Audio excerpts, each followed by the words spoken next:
اگر آپ کشتی کو صحیح رخ پہ چلانا چاہتے ہیں تو آپ کو ملاح بھی ماننا پڑے گا اور ایک ماننا پڑے گا. اگر آپ دنیا کے نظام کو صحیح رخ پہ چلانا چاہتے ہیں تو آپ کو خدا بھی ماننا پڑے گا اور ایک ماننا پڑے گا. اور پھر امام بخاری رحمۃ اللہ علیہ کا معمول یہ تھا کہ صبح سے لے کر شام تک افطاری تک ایک مکمل قرآن کریم کی تلاوت فرماتے. امام بخاری رحمۃ اللہ علیہ کا دوسرا معمول یہ تھا کہ تراویح کے بعد سے لے کر صبح سحری تک یعنی کہ 10 پاروں کی تلاوت فرماتے تھے. تو گویا کہ امام بخاری رحمۃ اللہ علیہ 3 دنوں میں 4 مرتبہ قرآن کریم ختم فرماتے تھے. امام بخاری رحمۃ اللہ علیہ نے یہاں پر فقہ کی عظمت بیان کی ہے, فقیہ کی عظمت بیان کی ہے, لیکن غیر مقلدین فقہ اور فقیہ کی عظمت تو چھوڑو بلکہ فقیہ کو بھی نہیں مانتے, فقہ کو بھی نہیں مانتے. انما سنت الصلاۃ ان تنصب رجلک الیمنی وتثنی الیسری, فرمایا سنت طریقہ یہ ہے کہ آپ دائیں پاؤں کو کھڑا کریں اور بائیں پاؤں پر بیٹھ جائیں. اس کا کیا مطلب ہے کہ عبداللہ بن عمر رضی اللہ تعالیٰ اپنے بیٹے کو فرمانا چاہتے ہیں کہ بیٹا میں جو اس طریقے سے نماز پڑھتا ہوں میری مجبوری ہے, عذر کی حالتیں ہیں, میرا جسم کا جو وزن ہے اتنا زیادہ ہے کہ میں اس طریقے سے برداشت نہیں کر سکتا, اس لیے میں نے چوکڑی مار کر نماز پڑھی ہے. حالانکہ اللہ کے نبی صلی اللہ علیہ وسلم کی سنت ہیں آپ نے اس طرح نماز پڑھنی ہے, دائیں پاؤں کو کھڑا کرنے اور بائیں پاؤں پر بیٹھ جانا. آج ہم نے جس مسئلہ کو پڑھنا ہے اس کا عنوان ہے امام بخاری اور غیر مقلدین. بعد میں انشاءاللہ ہم اس فائل میں 3 باتیں ذکر کریں گے. سب سے پہلی بات یہ ہے کہ ہم امام بخاری کی ذات پر بحث کریں گے کہ امام بخاری رحمۃ اللہ علیہ کا تعلق کس مسلک سے تھا یا غیر مقلد تھا. دوسری بات, امام بخاری رحمۃ اللہ علیہ نے جو اپنی کتاب میں ابواب قائم کیے ہیں جن کو ابواب امام بخاری کہتے ہیں, اس پر انشاءاللہ بحث کریں گے کہ امام بخاری نے یہ جو ابواب قائم کیے ہیں یہ کس مسلک کو بنیاد بنایا ہے. تیسرے نمبر پر ہے امام بخاری نے جو اپنی کتاب میں احادیث ذکر کی ہیں, ہم ان احادیث کو دیکھتے ہیں کہ اس احادیث پر غیر مقلدین کا عمل ہے یا نہیں. تو سب سے اہم بات یہ ہے کہ ہم اپنے موقف کو سمجھیں, اپنے نظریے کو سمجھیں, اپنے دلائل کو سمجھیں, اپنے عقیدے کو سمجھیں, اور مد مقابل جو ہم پر اعتراض کرتے ہیں ان کے موقف کو سمجھیں, ان کے عقائد کو سمجھیں, ان کے نظریات کو سمجھیں, ان کے دلائل کو سمجھیں. پھر ہمارے لیے بات کہنی بھی آسان ہو جائے گی اور بات سمجھانی بھی آسان ہوگی. صحیح بخاری تو عام لوگ صحیح بخاری کہتے ہیں, لیکن اس کا مکمل نام کیا ہے؟ الجامع المسند الصحیح المختصر من امور رسول اللہ صلی اللہ علیہ وسلم و سننہ و ایامہ. معتبر ترین کتابوں میں سے ہیں, اس میں کوئی شک نہیں ہے, اور عام طور پر اس کو صحیح بخاری کے نام سے یاد کیا جاتا ہے. امام بخاری کا نام امیر المؤمنین فی الحدیث محمد بن اسماعیل البخاری, یہ مکمل نام ہے جس کو امام بخاری کے نام سے اختصاراً تعبیر کیا جاتا ہے. تو ہم نے یہ بات ذہن میں رکھنی ہے کہ ہمارے ہاں جو غیر مقلدین ہیں جو احناف کے خلاف میدان میں نکلتے ہیں وہ عام طور پر صحیح بخاری کو بطور دلیل کے پیش کرتے ہیں, اور عوام الناس میں یہ تأثر پیش کرتا ہے کہ دیکھو ہم صحیح بخاری کے ساتھ رشتہ جو ہے احناف کا نہیں ہے بلکہ صحیح بخاری کے ساتھ رشتہ غیر مقلدین کا ہے, کہ ہم بھی اہل حدیث ہیں اور امام بخاری جو ہیں یہ بھی اہل حدیث. غیر مقلدین یہ کہتے ہیں کہ اس میں شک نہیں ہے کہ احناف اس کتاب کو پڑھتے بھی ہیں, پڑھاتے بھی ہیں, درس نظامی میں مستقل طور پر شامل ہیں, لیکن احناف کا اس کتاب پر عمل نہیں ہے. میں انشاءاللہ بعد میں ثابت کر دوں گا کہ اس کتاب پر احناف کا عمل ہے یا غیر مقلدین کا عمل ہے. امام بخاری رحمۃ اللہ علیہ کے حوالے سے ایک بات آپ ذہن میں رکھ لیں, اللہ تعالیٰ نے ان کو ایک مقام عطا فرمایا تھا, اللہ نے ان کو ذہانت, قوت حافظہ اتنے بلند مقام کا عطا فرمایا تھا کہ باطل بھی ان کی ذہانت پہ حیران تھے۔ امام بخاری رحمۃ اللہ علیہ ایک مرتبہ بغداد تشریف لے گئے۔ وہاں کے لوگوں نے امام بخاری کا امتحان لینا چاہا، لوگوں کو جمع کیا، علماء کو جمع کیا، عوام کو جمع کیا کہ ہم امام بخاری کا امتحان لیتے ہیں۔ لوگ تو کہتے ہیں کہ یہ تو بڑے عالم ہیں، حافظ الحدیث ہیں، علامہ ہیں، قاری ہیں، ہم دیکھیں گے کہ یہ کتنے پائے کا عالم ہے۔ انہوں نے لوگوں کو جمع کیا اور آپس میں مشورہ کیا۔ مشورے میں یہ بات آ گئی ہے کہ جب امام بخاری آئیں گے تو اس وقت ہم ان کے سامنے کچھ اعتراضات پیش کریں گے، کچھ سند اور احادیث ان کے سامنے ذکر کریں گے، تو دیکھتے ہیں کہ ان کا قوت حافظہ کتنا مضبوط ہے۔ انہوں نے یہ مشورہ کیا اور 10 بندے تیار کیے۔ 10 بندوں کے ذمہ یہ کام لگایا کہ بھائی آپ جو ہیں 10 حدیثیں آپ نے تیار کرنی ہے، ان 10 احادیث کا سند جو ہے اس کو بھی آپ نے بدلنا ہے اور اس حدیث کو بھی آپ نے بدلنا ہے۔ پھر جب امام بخاری آئے گا اس کے سامنے آپ نے وہی الٹا سند بھی پڑھنا ہے، وہی الٹی حدیث بھی پڑھنی ہے۔ دیکھتے امام بخاری رحمۃ اللہ علیہ کیا کرتے ہیں۔ تو اسی طرح ایک کے ذمہ 10 احادیثیں لگی ہیں، دوسرے کے ذمہ 10 احادیث، تیسرے کے ذمہ 10، یہاں تک کہ 10 بندوں کے ذمہ 100 احادیث اس طرح لگی ہیں کہ ان میں سے ہر ایک نے 10 احادیث میں سے ہر ایک کا سند کو بدلنا ہے اور متن کو بھی بدلنا ہے۔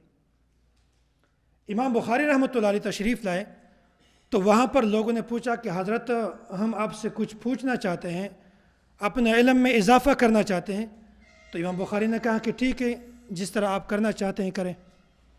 تو ان میں سے جس بندے کو تیار کیا تھا پہلا، وہ کھڑا ہو گیا اور انہوں نے اس متن کو غلط سنایا، راوی کو کہاں سے اٹھایا، کسی راوی کو کہاں سے اٹھایا، کسی کو کہاں سے اٹھایا، سند بیان کیے، اس کے بعد جو حدیث ہے اس کو بھی غلط سنایا۔ تو جب اس طرح بات ہوئی، امام بخاری رحمۃ اللہ علیہ اس کے جواب میں کہتے ہیں کہ لا عارفہ، میں تو اس کو جانتا نہیں ہوں، مجھے اس حوالے سے کوئی معلومات نہیں، پتہ نہیں یہ کہاں سے اٹھایا۔ تو یہ لا عارفہ کی بات امام بخاری نے فرما دی۔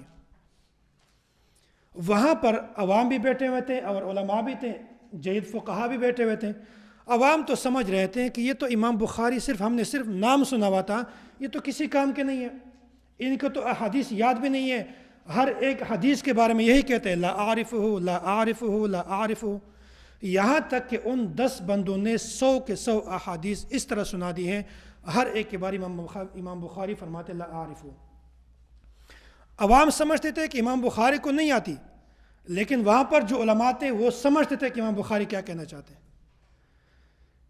جب امام بخاری رحمۃ اللہ علیہ متوجہ ہوئے تو امام بخاری رحمۃ اللہ علیہ نے ایک ہی مجلس میں وہ 100 کے 100 احادیث جو غلط انہوں نے بیان کیے وہ بھی دماغ میں بٹھایا، جو 100 کے 100 سند انہوں نے غلط بیان کیے وہ بھی امام بخاری رحمۃ اللہ علیہ نے اپنے دماغ میں بٹھایا۔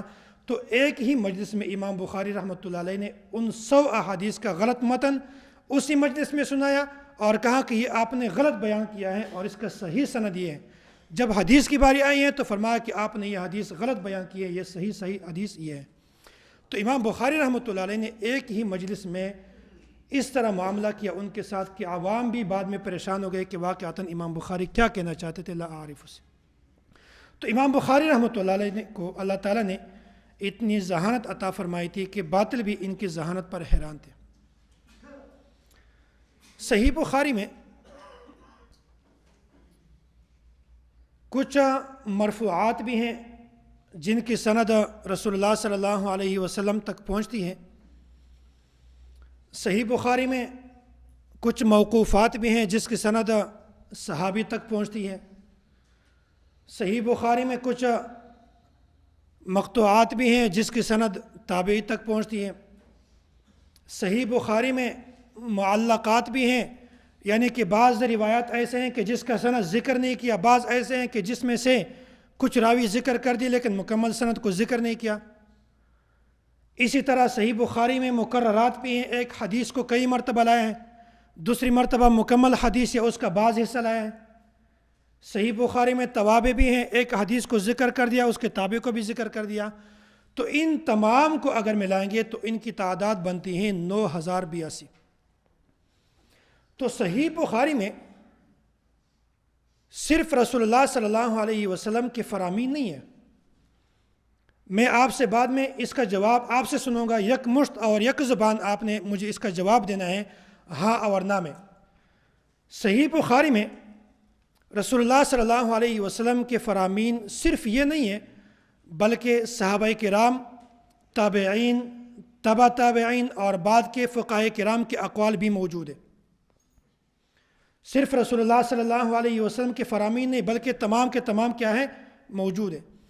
تو امام بخاری اور صحیح بخاری سے رشتہ ان لوگوں کا ہے جو ان تمام کو مانتے ہیں، اور جو صرف اللہ کے نبی صلی اللہ علیہ وسلم کی مرفوع احادیث کی بات کرتے ہیں، باقی صحابہ، تابعین، تبع تابعین اس کو ماننے کے لیے تیار ہی نہیں ہے. آپ مجھے بتائیں ان کا صحیح بخاری اور امام بخاری سے رشتہ اور تعلق ہے یا نہیں؟ نہیں ہے. تو یہ صرف دعویٰ کر رہے ہیں، صرف نعرہ لگاتے ہیں کہ صحیح بخاری کے ساتھ رشتہ غیر مقلدین کا ہے، امام بخاری کے ساتھ رشتہ غیر مقلدین کا ہے، حالانکہ ایسی بات نہیں ہے. صحیح بخاری میں صرف مرفوع روایات نہیں ہے بلکہ صحابہ کے اقوال بھی ہیں، تابعین کے اقوال بھی ہیں، فقہاء اور مجتہدین کے اقوال بھی ہیں. اگر فرماتے ہیں کہ غیر مقلدین صحیح بخاری کو مانتا ہے، ان سب کو ماننا پڑے گا.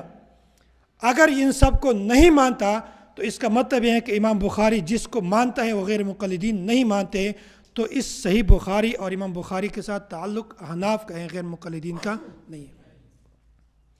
تو یہ صرف نعرہ لگاتے ہیں، حقیقت میں صحیح بخاری کے ساتھ اور امام بخاری کے ساتھ ان کا کوئی تعلق نہیں ہے. میں انشاءاللہ بعد میں بتاؤں گا کہ کس طرح تعلق ہے احناف کے ساتھ. ہم اللہ کے نبی صلی اللہ علیہ وسلم کو مانتے ہیں، حجت مانتے ہیں ابتداءً اول درجے میں، پھر اس کے بعد صحابہ، پھر تابعین، پھر تبع تابعین. تو ہم ان تمام کو مانتے ہیں، امام بخاری بھی ان تمام کو مانتے ہیں، جبکہ غیر مقلدین یہ ان تمام کو ماننے کے لیے تیار نہیں ہے. تو اس سے معلوم ہو گیا کہ صحیح بخاری اور امام بخاری کے ساتھ تعلق احناف کا ہے، غیر مقلدین کا نہیں ہے. تیسری بات یہ بتاتے ہیں کہ ان حضرات کا دجل کتنا زیادہ ہے. صرف نعرہ تو یہی لگاتے ہیں کہ بخاری ہیں، وہ لفظ بھی بخاری پڑھتا ہے، زبر پڑھتا ہے، لیکن حقیقت میں اس کے ساتھ تعلق نہیں ہے. صحیح بخاری میں کچھ روایات ہیں جس کو ثلاثیات کہتے ہیں، یعنی وہ روایات کہ جن میں امام بخاری سے لے کر اللہ کے نبی صلی اللہ علیہ وسلم تک صرف 3 واسطے ہیں. ایسی روایات کو ثلاثیات کہتے ہیں. صحیح بخاری میں ایسے روایات کی تعداد ہیں 22، یعنی کہ وہ روایات کے جس کی سند امام بخاری سے لے کر اللہ کے نبی صلی اللہ علیہ وسلم تک پہنچتی ہیں عالی سند کے ساتھ، اس میں صرف 3 واسطے ہیں، بہت کم واسطے ہیں. اور محدثین کی یہی عادتیں ہیں کہ ایسے روایات پر ان کو فخر ہوتا ہے کہ میرے پاس ایسی روایت ہو جس میں واسطے سب سے کم ہوں، اور لوگوں کے سامنے ایسی روایت پر فخر کرتے ہیں کہ الحمدللہ مجھے یہ سند، یہ جو روایت ہیں یہ 3 واسطوں سے پہنچی ہے، مجھے یہ روایت 4 واسطوں سے پہنچے ہیں. تو جتنے واسطے کم ہوں گے اتنے اس راوی کو، اس بندے کو اس روایت پر فخر ہوتا ہے. تو امام بخاری رحمۃ اللہ علیہ نے اپنی کتاب میں 22 روایات ایسے لائے ہیں جس کو ثلاثیات کہتے ہیں، اور امام بخاری سے لے کر اللہ کے نبی صلی اللہ علیہ وسلم تک ان کے درمیان صرف 3 واسطے. اور امام بخاری فرماتے ہیں کہ پوری کتاب میں جن روایات کے سند پر مجھے فخر ہیں وہ یہی 22 روایات ہیں. تو جن روایات پر امام بخاری کو فخر ہیں، ہم دیکھتے ہیں امام بخاری نے وہ روایات کس سے لی ہیں، وہ روایات امام بخاری نے کس سے لی ہیں، کس سے اخذ کی ہیں. تو ہم دیکھتے ہیں کہ ان 22 روایات میں 11 روایات ایسے ہیں جو امام بخاری رحمۃ اللہ علیہ نے امام صاحب کے شاگردہ مکی بن ابراہیم سے لیے، اور 6 روایات ایسے ہیں جو امام بخاری رحمۃ اللہ علیہ نے امام صاحب کے شاگرد امام ابو عاصم سے لیے، اور 3 روایات ایسے ہیں جو امام بخاری رحمۃ اللہ علیہ نے امام محمد بن عبداللہ انصاری، انہوں نے امام ظفر رحمۃ اللہ علیہ سے لیے، اور یہ بھی ایک واسطہ سے امام صاحب کے شاگرد ہیں. تو گویا کہ 22 روایات میں 20 روایات ایسے ہیں جو امام بخاری رحمۃ اللہ علیہ نے امام صاحب کے شاگردوں سے لیے ہیں، چاہے بال واسطہ ہو چاہے بلا واسطہ ہو. تو ہم یہاں پر دیکھتے ہیں کہ وہ روایات جن کی تعداد 22 ہیں، اور انہی 22 روایات پر امام بخاری کو فخر ہیں. ہر جگہ پہ اس طرح روایات بیان کرتے ہیں کہ یہ وہ روایات ہیں جس پر میں فخر محسوس کرتا ہوں, لوگوں کے سامنے بیان کرتا ہوں کہ یہ وہ روایات ہیں جو کیا ہیں, جس پر میں فخر محسوس کرتا ہوں کہ اس میں واسطے کم ہیں. تو ان 22 روایات میں 22 روایات ایسے ہیں جو امام بخاری نے امام صاحب کے شاگردوں سے لیے. تو یہاں پر آپ دیکھ لیں کہ 22 روایت پر امام بخاری کا فخر ہے, لیکن اس میں سے 20 روایت ایسے ہیں جو امام بخاری نے امام صاحب کے شاگردوں سے لیے ہیں. تو آپ بتائیں کہ اس امام بخاری کے ساتھ تعلق احناف کا ہے یا غیر مقلدین کا ہے؟ احناف کا زیادہ تعلق ہے. تو جس روایات پر امام بخاری کو فخر ہے انہوں نے وہ امام صاحب کے شاگردوں سے لیے. تو یہ بھی ان کا دجل ہے کہ ہمارا تعلق جو ہے یہ امام صاحب کے ساتھ, امام بخاری کے ساتھ زیادہ ہیں اور صحیح بخاری کے ساتھ ہمارا تعلق زیادہ ہے. یہ ہم انشاءاللہ آگے بیان کر دیں گے کہ انہوں نے امام بخاری پر کون سا فتویٰ لگایا ہے اور صحیح بخاری پر کون سا فتویٰ لگایا ہے. ان کے فتاوے آپ کے سامنے آئیں گے تو پھر انشاءاللہ آپ حیران ہو جائیں گے. تو ہم نے کہا تھا کہ یہاں پر ہم بیان کریں گے 3 چیزیں. نمبر 1 ذات امام بخاری, نمبر 2 ابواب امام بخاری, نمبر 3 احادیث امام بخاری. امام بخاری رحمۃ اللہ علیہ کی ذات کو بھی ہم دیکھیں گے, لیکن اس سے پہلے یہ جو غیر مقلدین ہیں ان کا ایک دجل اور آپ ذہن میں رکھ لیں کہ جہاں پر کتب احادیث میں یا دیگر مقامات پہ اچھی شخصیات ہوں, نامور شخصیات ہوں, اچھے مقام والے شخصیات ہوں, اچھے نام والے شخصیات ہوں, بزرگ ہوں, نیک ہوں, تو پھر فرماتے ہیں کہ یہ ہمارے ہیں, ان کی نسبت اپنی طرف کرتے ہیں. اور جہاں پر ایسے شخصیات ہوں جو گھٹیا ہوں, کسی کام کے نہیں ہوں, وہ دین کے معاملے میں اس کی کوئی اہمیت ہی نہ ہو, تو فرماتے ہیں کہ یہ اہل حق میں سے ہیں, یہ تو ہمارے نہیں ہیں, تو اہل حق کی طرف اس کی نسبت کرتے ہیں. تو قرآن کریم کی ایک آیت ہیں ما کان ابراہیم یہودیا ولا نصرانیا ولکن کان حنیفا مسلما وما کان من المشرکین. تو یہ آپ کا صفحہ نمبر 1 پہ یہ آیت موجود ہے, ما کان ابراہیم یہودیا ولا نصرانیا ولکن کان حنیفا مسلما. یہاں پر یہود بھی یہ کہتے ہیں کہ ابراہیم علیہ السلام یہ ہمارے ہیں, عیسائی بھی کہتے تھے کہ ابراہیم علیہ السلام ہمارے ہیں, لیکن اللہ تعالیٰ نے ابتداءً ہی اس کا جواب دیا ہے کہ دیکھو ایسی بات نہ کریں, ابراہیم علیہ السلام نہ یہودی ہیں نہ عیسائی ہیں بلکہ سیدھا سادہ مسلمان ہیں. تو یہاں پر ان کا یہ دعویٰ ہے. دیکھتے ہیں ابراہیم علیہ السلام کتنے اعلیٰ منصب کے پیغمبر تھے, اچھی شخصیات میں سے ہیں, لیکن جب اس کا ذکر آ گیا تو فرماتے ہیں کہ یہ ہم میں سے ہیں, یہ ہمارے ہیں. جہاں پر اچھی شخصیات نہ ہو, جس طرح آپ نے نام سنا ہوگا زبیر علیزئی غیر مقلد کا ایک عالم ہے, تو انہوں نے ایک نام دیکھا ہے مسیلمہ کذاب, آپ نے نام سنا ہوگا, یہ ختم نبوت کا منکر تھا, اس نے نبوت کا دعویٰ کیا تھا. تو اس زبیر علیزئی کو احناف کے ساتھ اتنی نفرت تھی کہ اس مسیلمہ کذاب کے نام کے ساتھ آگے لکھ لیا حنفی. اب اس نے لکھا ہے مسیلمہ کذاب الحنفی. اس کو نہیں پتا تھا کہ میرے بعد جو چمچے آ رہے ہیں وہ اس نام کی وجہ سے صحابہ کا انکار کر دیں گے. اس نے تو حنفی کا لفظ لکھ لیا ضد کی وجہ سے, عناد کی وجہ سے, ہٹ درمی کی وجہ سے, اختلافات کی وجہ سے, نظریات کی وجہ سے. لیکن بعد والے لوگوں نے کیا کیا ہے کہ جن صحابہ کرام کے نام کے ساتھ حنفی کا لفظ لکھا ہوا ہے وہ لوگ ان صحابہ کرام کو ماننے کے لیے تیار نہیں ہیں, صحابہ کرام کا انکار کرتے ہیں. یہ آپ کے صفحہ نمبر 1 پہ لکھا ہوا ہے ابو سالم الحنفی, ابو منفع الحنفی, اسامہ الحنفی, سمامہ بن اثال الحنفی, بکر بن حبیب الحنفی.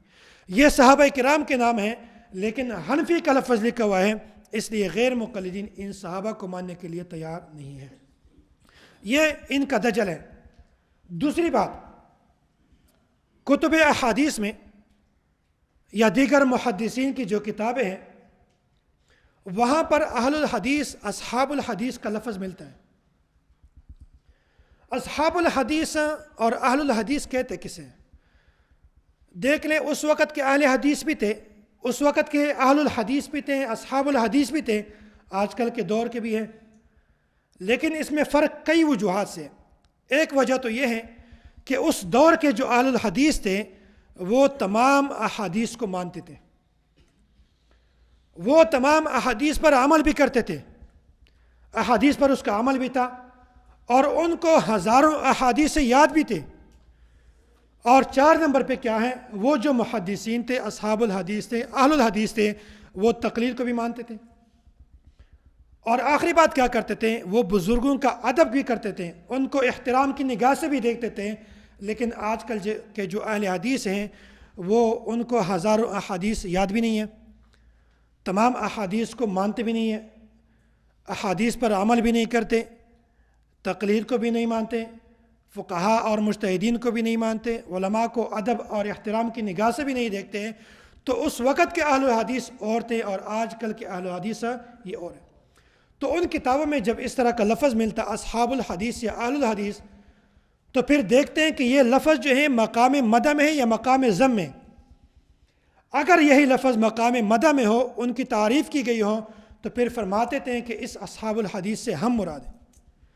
اگر کہیں پہ یہ مقام ذم میں ہو تو بے شک امام بخاری کا نام کیوں نہ آ جائے، تو پھر فرماتے ہیں کہ اس سے ہم مراد نہیں ہیں، باقی لوگ مراد ہیں، باقی اصحاب الحدیث مراد ہیں، باقی اہل الحدیث مراد ہیں جو ہمارے لیے معزز ہیں، ہمارے لیے نامور شخصیات ہیں، ان کی طرف اس چیز کی نسبت کرتے تھے۔ حضرت انس رضی اللہ تعالیٰ عنہ کی روایت ہے، قال رسول اللہ صلی اللہ علیہ وسلم اذا کان یوم القیامت یجیء اصحاب الحدیث ومعهم المحابر۔ قیامت کا دن ہوگا تو اس وقت اصحاب الحدیث آئیں گے اس حال میں کہ اس کے ہاتھ میں قلم اور دوات ہوں گے۔ اصحاب الحدیث سے آج کل کے اصحاب الحدیث مراد نہیں ہے، بلکہ اس دور کے اصحاب الحدیث مراد ہے۔ پھر اللہ تعالیٰ کیا فرماتے ہیں، فیقول اللہ لہم انتم اصحاب الحدیث انطلقوا الی الجنہ۔ اللہ رب العزت فرماتے ہیں تم اصحاب الحدیث ہو، یہ حدیث کتاب میں نہیں ہے، فائل میں نہیں ہے، تم اصحاب الحدیث ہو، آپ سیدھے جنت میں چلے جاؤ۔ تو یہاں پر ہم کہتے ہیں کہ یہ جو حدیث ہیں اس سے واقعتاً جو اہل الحدیث ہیں وہ مراد ہیں، اصحاب الحدیث ہیں وہ مراد ہیں جن کو ہزاروں احادیث یاد ہوں، حدیثوں پر عمل بھی کرتے ہوں اور حدیثوں کو مانتے بھی ہوں، تقلید کو بھی مانتے ہوں، فقہا اور مجتہدین کا ادب بھی کرتے ہوں۔ لیکن غیر مقلدین کہتے ہیں کہ اس اصحاب الحدیث سے وہ مراد نہیں، ہم غیر مقلد مراد ہیں۔ اب آپ کے ذہن میں آتا ہوگا کہ ہم نے تشریح تو کر لی ہے کہ وہ مراد ہے، یہ مراد نہیں ہے۔ غیر مقلد آپ سے حوالہ مانگیں گے کہ اس کا حوالہ کیا ہے، کہاں پر لکھا ہوا ہے کہ اس سے ہم مراد ہیں۔ یہ حوالہ بھی آپ کی فائل میں شاید نہ ہو۔ عبدالرحمن منیر غیر مقلد، اس نے ایک کتاب لکھی ہے حقانیت مسلک اہل حدیث، اس نام سے ایک کتاب لکھی ہے۔ اس کتاب میں انہوں نے لکھا ہے کہ یہ جو مسلک اہل حدیث کا نام ہمیں کہاں سے ملا ہے، یہ لقب ہمیں کہاں سے ملا ہے، تو اس لقب کی ابتدا میں بطور استدلال کے انہوں نے یہی حدیث پیش کی ہے کہ دیکھو اللہ کے نبی صلی اللہ علیہ وسلم نے ہمیں اہل الحدیث کہا ہے اور کہا ہے تمہیں پریشان ہونے کی کوئی ضرورت نہیں ہے، جو کرنا چاہے کرو، چاہے تم ائمہ کے خلاف بکتے ہو، صحابہ کے خلاف بکتے ہو، فقہا مجتہدین کے خلاف بکتے ہو، آپ کو ہم نے ٹکٹ دے دی لہٰذا تم جنتی ہو۔ یہی غیر مقلدین کہتے ہیں کہ اس سے ہم مراد ہیں، حالانکہ بات بالکل غلط ہے۔ اس سے اہل حدیث یہ غیر مقلد مراد نہیں ہے، بلکہ اس سے وہ اہل حدیث مراد ہے جس میں 5 شرائط موجود ہیں۔ چلو آپ نے تو یہ ثابت کر دیا کہ اہل الحدیث سے ہم مراد ہیں۔ جہاں پر ایسے مقامات پہ اہل الحدیث کا لفظ آ جاتا ہے تو وہ کہتے ہیں اس سے ہم مراد ہیں، تو ہم بھی کہتے ہیں کہ چلو یہ ہم مراد ہیں، یہ بھی آپ کو مبارک ہو۔ ہم نے کچھ اقوال ذکر کیے ہیں، ان اقوالوں میں یہ جو اہل حدیث ہیں غیر مقلد ہیں، اس کی مذمت ہے، ان کے بارے میں باتیں بیان کی گئی ہیں، تو ہم کہتے ہیں کہ دیکھتے ہیں ہمارے بزرگ آپ کے بارے میں کیا کہتے ہیں۔ لکھا ہوا امام اعمش رحمۃ اللہ علیہ فرماتے ہیں ما فی الدنیا قوم شر من اصحاب الحدیث، کہ دنیا میں اصحاب الحدیث سے بدتر کوئی قوم نہیں ہے، ان غیر مقلدین سے بدتر دنیا میں کوئی قوم نہیں ہے۔ تو یہ کون کہتے ہیں؟ امام اعمش رحمۃ اللہ علیہ فرماتے ہیں۔ امام اعمش رحمۃ اللہ علیہ ایک اور مقام فرماتے ہیں لو کانت لی اقلب کنت ارسلها علی اصحاب الحدیث، اگر میرے پاس کتے ہوتے تو میں ان غیر مقلدین کے پیچھے چھوڑ دیتا۔ تو اگر آپ اہل حدیث سے مراد ہے تو مان لیں، اور جس کے پیچھے کتوں کو چھوڑتا ہے وہ ایک خاص قسم کے مخلوق ہوتے ہیں، ہر شریف انسان کو کوئی کچھ نہیں کہتے۔ امام ابوبکر بن عیاش رحمہ اللہ فرماتے ہیں یقول اصحاب الحدیث ہم شر الخلق ہم المجان، یہ فرماتے ہیں اہل حدیث بدترین اور پاگل مخلوق ہے۔ ان کو لہٰذا اپنے دماغوں کا علاج کرنا چاہیے۔ تاریخ بغداد میں یہ بہت کمال کا جملہ ہے، سرق اصحاب الحدیث نعل ابی زید، ان غیر مقلدین نے ابو زید کے جوتے چوری کیے۔ فکان اذا جاء اصحاب الشعر والعربیت والاخبار رما بثیابہ ولم یتفقد، جب یہ ابو زید کے پاس فقہاء آتے، شعراء آتے، ادیب لوگ آتے، قصہ گو لوگ آتے، معزز شخصیات آتے، رما بثیابہ ولم یتفقدھا، اپنے کپڑوں کو، اپنے جوتوں کو، اپنے سامان کو ایسے ہی پھینک دیتے ہیں، اس کی طرف دھیان بھی نہیں کرتے، کہتے ہیں یہ تو معزز شخصیات ہیں، یہ کہاں اٹھا سکتے ہیں۔ لیکن جب یہ حضرات آتے، اذا جاء اصحاب الحدیث جمعها كلها وجعلها بین یدیہ، جب یہ لوگ وہاں پر تشریف لاتے ہیں تو یہ اپنا سارا سامان وہاں پر اکٹھا کرتے، اپنے سامنے کرتے، کہیں یہ چور اٹھا نہ لے۔ تو ابو زید کو پتہ تھا کہ اہل حدیث دو قسم کے، ایک اہل حدیث وہ ہیں جو حدیث کو مانتے بھی ہیں، اس پر عمل بھی کرتے ہیں، اس کو یاد بھی ہیں، تقلید بھی کرتے ہیں، اور بزرگوں کا ادب بھی کرتے ہیں۔ اور ابو زید کو پتہ تھا ایک قسم کے اہل حدیث وہ ہیں جن میں یہ پانچوں باتیں موجود نہیں ہیں۔ فرماتے ہیں کہ جن میں یہ پانچوں باتیں موجود ہیں وہ کبھی جوتوں اور مال کے چور نہیں ہو سکتے ہیں، اور جو غیر مقلدین ہیں وہ جوتوں کے بھی چور ہیں، مال کے بھی چور ہیں۔ غیر مقلدین یہ دعویٰ کرتے ہیں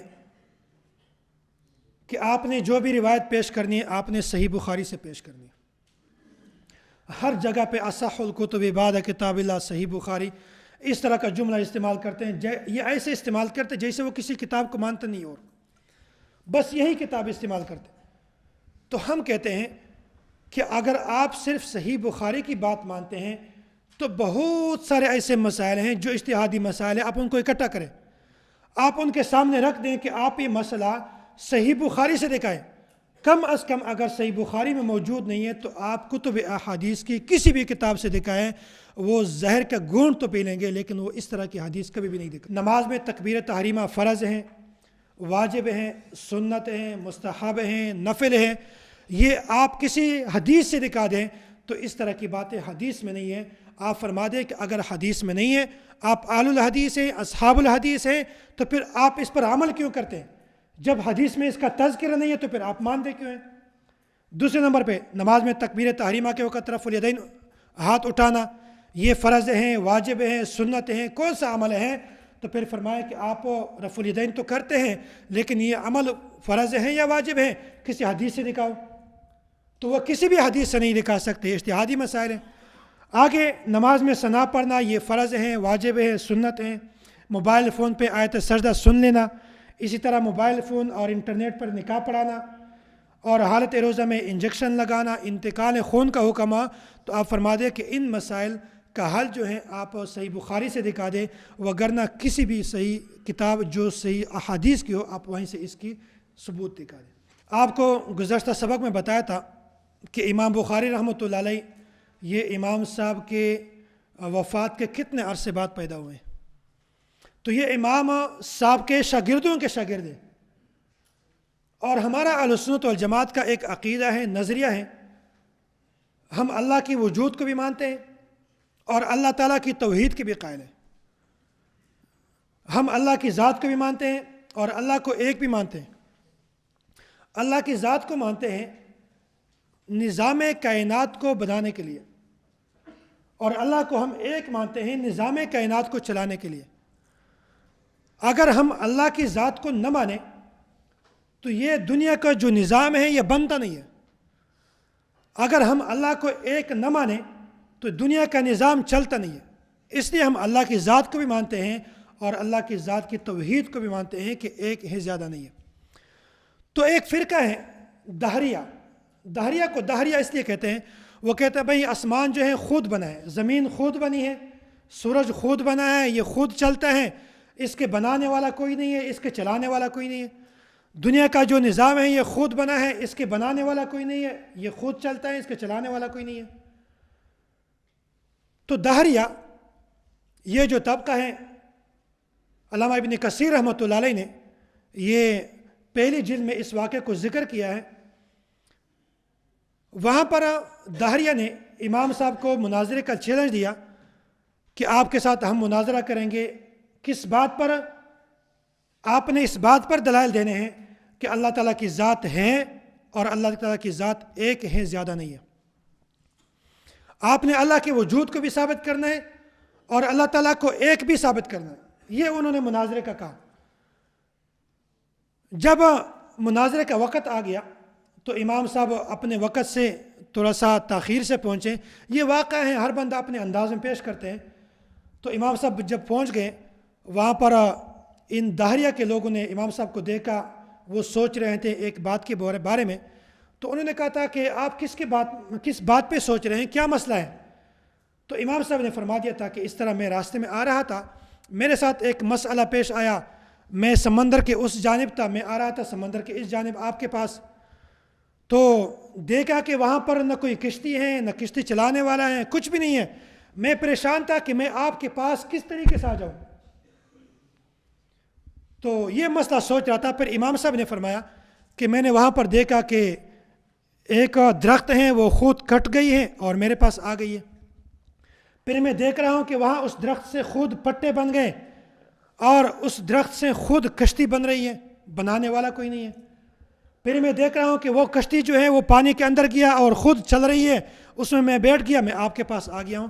تو انہوں نے کہا تھا کہ امام صاحب ہم تو کہتے ہیں کہ آپ سمجھدار ہیں، یہ آپ کیسی باتیں کر رہے ہیں؟ یہ کشتی بغیر ملاح کے چلتی نہیں ہے، بغیر مستری کی بنتی نہیں ہے، اور یہ جو درخت ہیں بغیر مزدور کے کٹتی نہیں ہے، تو آپ کیسے بات کی، آپ کیسے آ گئے ادھر؟ امام صاحب نے کہا تھا کہ اگر میں بے وقوف ہوں تو تم مجھ سے پرلے درجے کی بے وقوف۔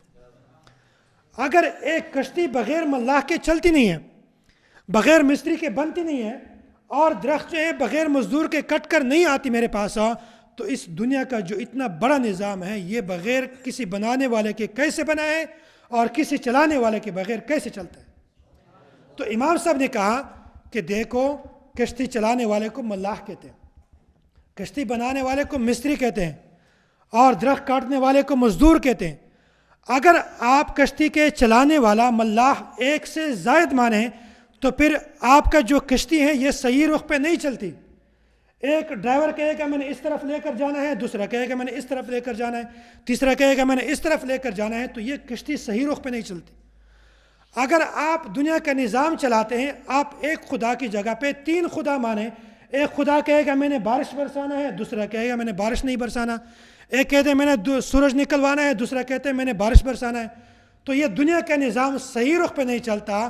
امام صاحب نے فرمایا دیکھو، جو کہتے ہیں کہ کشتی بغیر ملاح کے چلتی ہے، بغیر کسی مستری کے بنتے ہیں، یہ بھی غلط ہے۔ جو کہتے ہیں دنیا کا نظام بغیر بنانے والے کے بنا ہے، بغیر چلانے والے کے چلتا ہے، یہ بھی غلط ہیں۔ اگر آپ کشتی کو صحیح رخ پہ چلانا چاہتے ہیں تو آپ کو ملاح بھی ماننا پڑے گا اور ایک ماننا پڑے گا۔ اگر آپ دنیا کے نظام کو صحیح رخ پہ چلانا چاہتے ہیں تو آپ کو خدا بھی ماننا پڑے گا اور ایک ماننا پڑے گا۔ تو یہ امام صاحب نے پوری بات بتائی ہے۔ میں نے اس حوالے سے کہہ دیا ہے کہ بھائی جس طرح امام بخاری رحمۃ اللہ علیہ کو اللہ تعالیٰ نے ایک ذہانت عطا فرمائی تھی، تو امام بخاری رحمۃ اللہ علیہ کے استاد کو اللہ تعالیٰ نے اس سے آگے کی ذہانت عطا فرمائی۔ تو امام صاحب کو انہوں نے پھر کہہ دیا کہ چلو ان باتوں کو مناظرہ شروع کرتے ہیں۔ اب امام صاحب نے کہا کہ مناظرہ تو میں جیت گیا ہوں۔ بھائی مناظرہ کیسے جیت گئے ہیں؟ مناظرہ اس بات پہ تھا کہ بھائی تم نے دلائل اس بات پہ دینے ہیں کہ اللہ کا ذات ہے اور اللہ ایک ہے، وہ میں نے مثال سے ثابت کر دیا۔ میں نے کوئی کشتی میں نہیں آیا، نہ میرے پاس کوئی ایسا مسئلہ نہیں تھا، میں نے صرف اپنی دلیل آپ کے سامنے رکھنی تھی کہ کوئی کشتی بغیر ملاح کے چلتی نہیں ہے، تو دنیا کا نظام بھی بغیر خدا کے نہیں چلتا۔ تو امام صاحب نے مناظرہ شروع نہیں کیا تھا، شروع کرنے سے پہلے ہی امام صاحب نے ایک ایسا فرضی مثال بنا دیا جس کی وجہ سے مناظرہ جیت گیا۔ تو امام صاحب کو بھی اللہ تعالیٰ نے اس طرح ذہانت عطا فرمائی تھی۔ اب آتے ہیں فائل کی طرف، صفحہ نمبر 3۔ امام بخاری رحمۃ اللہ علیہ کی ذات کو ہم دیکھتے ہیں۔ امام بخاری رحمۃ اللہ علیہ کی ذات کے بارے میں امام تاج الدین السبکی، امام تاج الدین کا اصل نام ہے ابو نصر عبد الوہاب بن علی، یہ فرماتے ہیں امام بخاری رحمۃ اللہ علیہ یہ امام شافعی رحمۃ اللہ علیہ کے مقلد ہیں۔ امام ابن قاضی یہ فرماتے ہیں محمد ابن اسماعیل ابن ابراہیم ابو عبداللہ البخاری صاحب الحدیث اخذ عن اصحاب شافعی الحمیدی والزعفرانی والکرابیسی و ابی ثور۔ امام بخاری رحمۃ اللہ علیہ نے امام شافعی رحمۃ اللہ علیہ کے 4 شاگردوں سے علوم حاصل کیے، نام یہاں پر سامنے لکھے ہوئے۔ آگے فرماتے وروا عن الکرابیسی و ابی ثور مسائل عن الشافعی ولہذا ذکرہ العبادی وغیرہ فی طبقات الشافعیہ۔ فرماتے ہیں کہ امام بخاری رحمۃ اللہ علیہ نے کرابیسی اور ابی ثور سے امام شافعی رحمۃ اللہ علیہ کے بہت سارے مسائل اخذ کیے ہیں، اسی وجہ سے انہوں نے یہ امام شافعی رحمۃ اللہ علیہ کے مقلد سمجھے۔ نمبر 3، شاہ ولی اللہ محدث دہلوی۔ شاہ ولی اللہ محدث دہلوی کا پورا نام جو ہے یہ شاہ ولی اللہ احمد بن عبد الرحیم بن وجیہ الدین محدث دہلوی، متوفہ 1176 ہجری۔ یہ فرماتے ومن هذا القبیل محمد بن اسماعیل البخاری فإنه معدود فی طبقات الشافعیہ۔ انہوں نے بھی اس کو امام شافعی رحمۃ اللہ علیہ کے مقلد شمار کیا۔ چلو غیر مقلد کہتے ہیں کہ یہ تو آپ لوگوں کی باتیں ہیں، آپ اس کو امام بخاری کے مقلد سمجھتے ہیں۔ ہم کہتے ہیں بھائی تمہارے گھر کا بندہ ہے نواب صدیق حسن خان، یہ فرماتے ہیں قال الشیخ تاج الدین السبکی فی طبقاتہ کان البخاری امام المسلمین وقدوۃ المؤمنین وشیخ الموحدین والمعول علی فی احادیث سید المرسلین وقد ذکرہ ابو عاصم فی طبقات اصحابنا الشافعیہ۔ تو دیکھو اگر ہماری بات نہیں مانتے تو اپنے اہل حدیث کی بات مان لیں، انہوں نے بھی امام بخاری رحمۃ اللہ علیہ کو امام شافعی رحمۃ اللہ علیہ کے مقلدین میں شمار کیا۔ آگے نواب صدیق حسن خان یہ دوسرے مقام پہ یہ لکھتے ہیں فَلْنَذْكُرُ بَعْدَ ذَلِكَ نَبْذٌ مِّنْ أَئِمَّةِ الشَّافِعِيَّہ۔ فرماتے ہمیں چاہیے کہ اس کے بعد چند شوافع کا تذکرہ کریں لِيَكُونَ الْكِتَابُ كَامِلَ الطَّرَفَيْنِ، تاکہ کتاب دونوں طرفوں کو شامل ہو جائے، یعنی احناف اور شوافع۔ وَهَؤُلَاءِ صِنْفَانِ أَحَدُهُمَا مَنْ تَشَرَّفَ بِصُحْبَةِ الْإِمَامِ الشَّافِعِيِّ، ان میں سے بعض وہ ہیں جنہوں نے براہ راست امام شافعی رحمۃ اللہ علیہ کی صحبت کا شرف حاصل کیا ہے، اور ان میں سے بعض وہ ہیں جو بعد میں آئے ہیں۔ پھر فرماتے ہیں کہ جو بعد میں آنے والے ہیں ان میں سے 2 ہیں محمد بن ادریس ابو حاتم الرازی اور محمد بن اسماعیل البخاری۔ اس سے معلوم ہو گیا کہ امام بخاری رحمۃ اللہ علیہ یہ امام شافعی رحمۃ اللہ علیہ کے مقلد ہیں۔ یہاں پر تو یہاں تک ثابت ہو گیا کہ امام بخاری رحمۃ اللہ علیہ یہ امام شافعی رحمۃ اللہ علیہ کے مقلد ہیں۔ اب کل مفتی صاحب نے یہ بات بتائی ہے کہ غیر مقلدین تقلید کو نہیں مانتے ہیں، پھر کہتے ہیں تقلید کا معنی پٹا ہے، یہ تو جانوروں کے گلے میں ڈالتے ہیں، اور ہم کہتے ہیں بھائی تقلید کے 2 معنی ہیں، یہ تقلید کا ایک معنی ہار بھی ہے اور ایک معنی پٹا بھی ہے۔ اگر تقلید کا معنی ہم جیسے انسانوں کے لیے تو معنی ہار والے تھے، اگر تم جیسے حیوان ناحق کے لیے تو پھر معنی پٹے والا کریں گے۔ اب خود اپنے لیے کون سا معنی اختیار کریں گے وہ آپ کی مرضی ہے۔ تو یہاں پر غیر مقلد کہتے ہیں بھائی تقلید نہ مانو، تقلید تو شرک ہے، تقلید سے بچو۔ تو اس کا یہ مطلب ہے کہ غیر مقلد اس بات کو ثابت کرتے ہیں کہ جو بندہ مقلد ہے وہ بندہ مشرک ہے۔ اب میں بتانا یہ چاہتا ہوں کہ یہاں پر دیکھ لیں غیر مقلدین نے امام بخاری رحمۃ اللہ علیہ پر کون سا فتویٰ لگایا۔ سب سے پہلے یہ لکھتے ہیں جو فعل شرک ہو وہ کیسے روا ہو سکتا ہے۔ آگے رئیس ندوی فرماتے ہیں انہوں نے بھی تقلید کو شرک ہے۔ ابو الحسن آسی الکوٹی نے بھی اپنی 2 کتابوں میں تقلید کو شرک ہے، الکلام المتین، الظفر المبین۔ جب غیر مقلد کہتے ہیں کہ تقلید شرک ہے، آگے فرماتے ہیں شوافع اہل حدیث نہیں۔ یہ تاریخ اہل حدیث میں ڈاکٹر بہاء الدین لکھتے ہیں، وہ کہتے ہیں شوافع اہل حدیث نہیں ہے۔ تو گویا انہوں نے امام بخاری رحمۃ اللہ علیہ کو امام شافعی رحمۃ اللہ علیہ کا مقلد قرار دیا ہے۔ 2 حوالے ان کے گزر گئے ہیں، ایک ہے مولوی محمد حسین بٹالوی کی اور ایک ہے نواب صدیق حسن خان، اور باقی 3 حوالے ہمارے ہیں۔ تو وہاں پر یہ ثابت ہو گیا امام بخاری رحمۃ اللہ علیہ یہ کس کے مقلد ہیں؟ امام شافعی رحمۃ اللہ علیہ کے مقلد ہیں۔ آپ کہتے ہیں شوافع اہل حدیث نہیں، تو گویا کہ امام بخاری رحمۃ اللہ علیہ کو اہل حدیث سے نکال دیا کہ بھائی امام بخاری رحمۃ اللہ علیہ امام شافعی کے مقلد ہیں، اس لیے یہ کیا ہے؟ اہل حدیث نہیں ہے۔ آگے فرماتے ہیں جو اہل حدیث نہیں وہ جہنمی ہے۔ تو انہوں نے سب سے پہلے امام بخاری پر شرک کا فتویٰ لگائے ہیں، پھر انہوں نے جہنمی کا فتویٰ لگانے کے لیے یہ طریقہ اختیار کر دیا کہ امام بخاری کو امام شافعی کا مقلد ٹھہرایا اور کہا کہ جو شوافع ہوتے ہیں وہ اہل حدیث نہیں ہے، اہل حدیث سے نکال دیا، جو اہل حدیث نہیں وہ جہنمی ہے۔ گویا کہ انہوں نے امام بخاری پر پہلے شرک کا فتویٰ لگایا ہے، دوسرے نمبر پر جہنمی کا فتویٰ لگایا۔ جو ایک امام پر جہنمی ہونے کا فتویٰ لگاتا ہے، مشرک کا فتویٰ لگاتا ہے، وہ پھر بھی کہتے ہیں اصح الکتب بعد کتاب اللہ. آپ حدیث دکھاؤ، صحیح بخاری سے دکھاؤ، آپ نے کسی اور کتاب سے حدیث نہیں دکھانی، یہی دکھانی ہے. بھئی یہ اہل حدیث ہے، ہم ان کے ہیں، یہ ہمارے ہیں. بھئی اگر آپ کے امام بخاری شروع میں جو انہوں نے کہا تھا کہ بھئی امام بخاری ہمارے ہیں، ہم ان کے ہیں، تو پھر بتاؤ بھئی اگر وہ جہنمی تو آپ کیا ہیں؟ اگر وہ مشرک ہے تو آپ کیا ہیں؟ آپ خود کہتے ہیں بھئی وہ ہمارے، ہم ان کے ہیں، تو جو فتویٰ ان پر لگتے ہیں وہی فتویٰ تم نے اپنے پر لگایا ہے. یہاں پر امام بخاری نے جو کتاب لکھی ہے صحیح بخاری، امام بخاری نے یہ کتاب لکھی ہے، اس کے لکھنے کی وجہ ہے، اس کتاب کو لکھنے کی جو وجہ ہے غیر مقلدین اس وجہ کو بھی نہیں مانتے. امام بخاری رحمۃ اللہ علیہ نے ایک مرتبہ خواب دیکھا. خواب میں فرماتے ہیں وَكَأَنِّي وَاقِفٌ بَيْنَ يَدَيْهِ، میں خواب میں دیکھتا ہوں کہ میں اللہ کے نبی صلی اللہ علیہ وسلم کے سامنے کھڑا ہوں. أَذُبُّ بِهَا عَنْهُ، کہ میرے ہاتھ میں پنکھا ہے ہاتھ والا. أَذُبُّ بِهَا عَنْهُ، میں اللہ کے نبی صلی اللہ علیہ وسلم سے نہ موافق چیزوں کو ہٹا رہا ہوں خواب میں. فَسَأَلْتُ بَعْضَ الْمُعَبِّرِينَ، تو میں نے معبرین سے اس خواب کی تعبیر پوچھی. میں جب صبح بیدار ہو گیا خواب سے تو میں نے معبرین سے اس خواب کی تعبیر پوچھی ہے کہ اس خواب کی تعبیر کیا ہے. تو معبرین نے کہا تھا کہ انت تذب عنہ الکذبہ، کہ اللہ کے نبی صلی اللہ علیہ وسلم کی طرف جن جھوٹی احادیث کی نسبت کی گئی ہیں، ایک وقت آئے گا اللہ کے نبی صلی اللہ علیہ وسلم سے آپ ان جھوٹی احادیث کی نسبت کو ختم کر دیں. امام بخاری فرماتے ہیں فَهُوَ الَّذِي حَمَلَنِي عَلَىٰ اخراج جامع صحیح، یہی وجہ ہے جس نے مجھے صحیح بخاری لکھنے پر مجبور کر دیا. اس کے بعد امام بخاری نے اپنی کتاب لکھ دی ہے.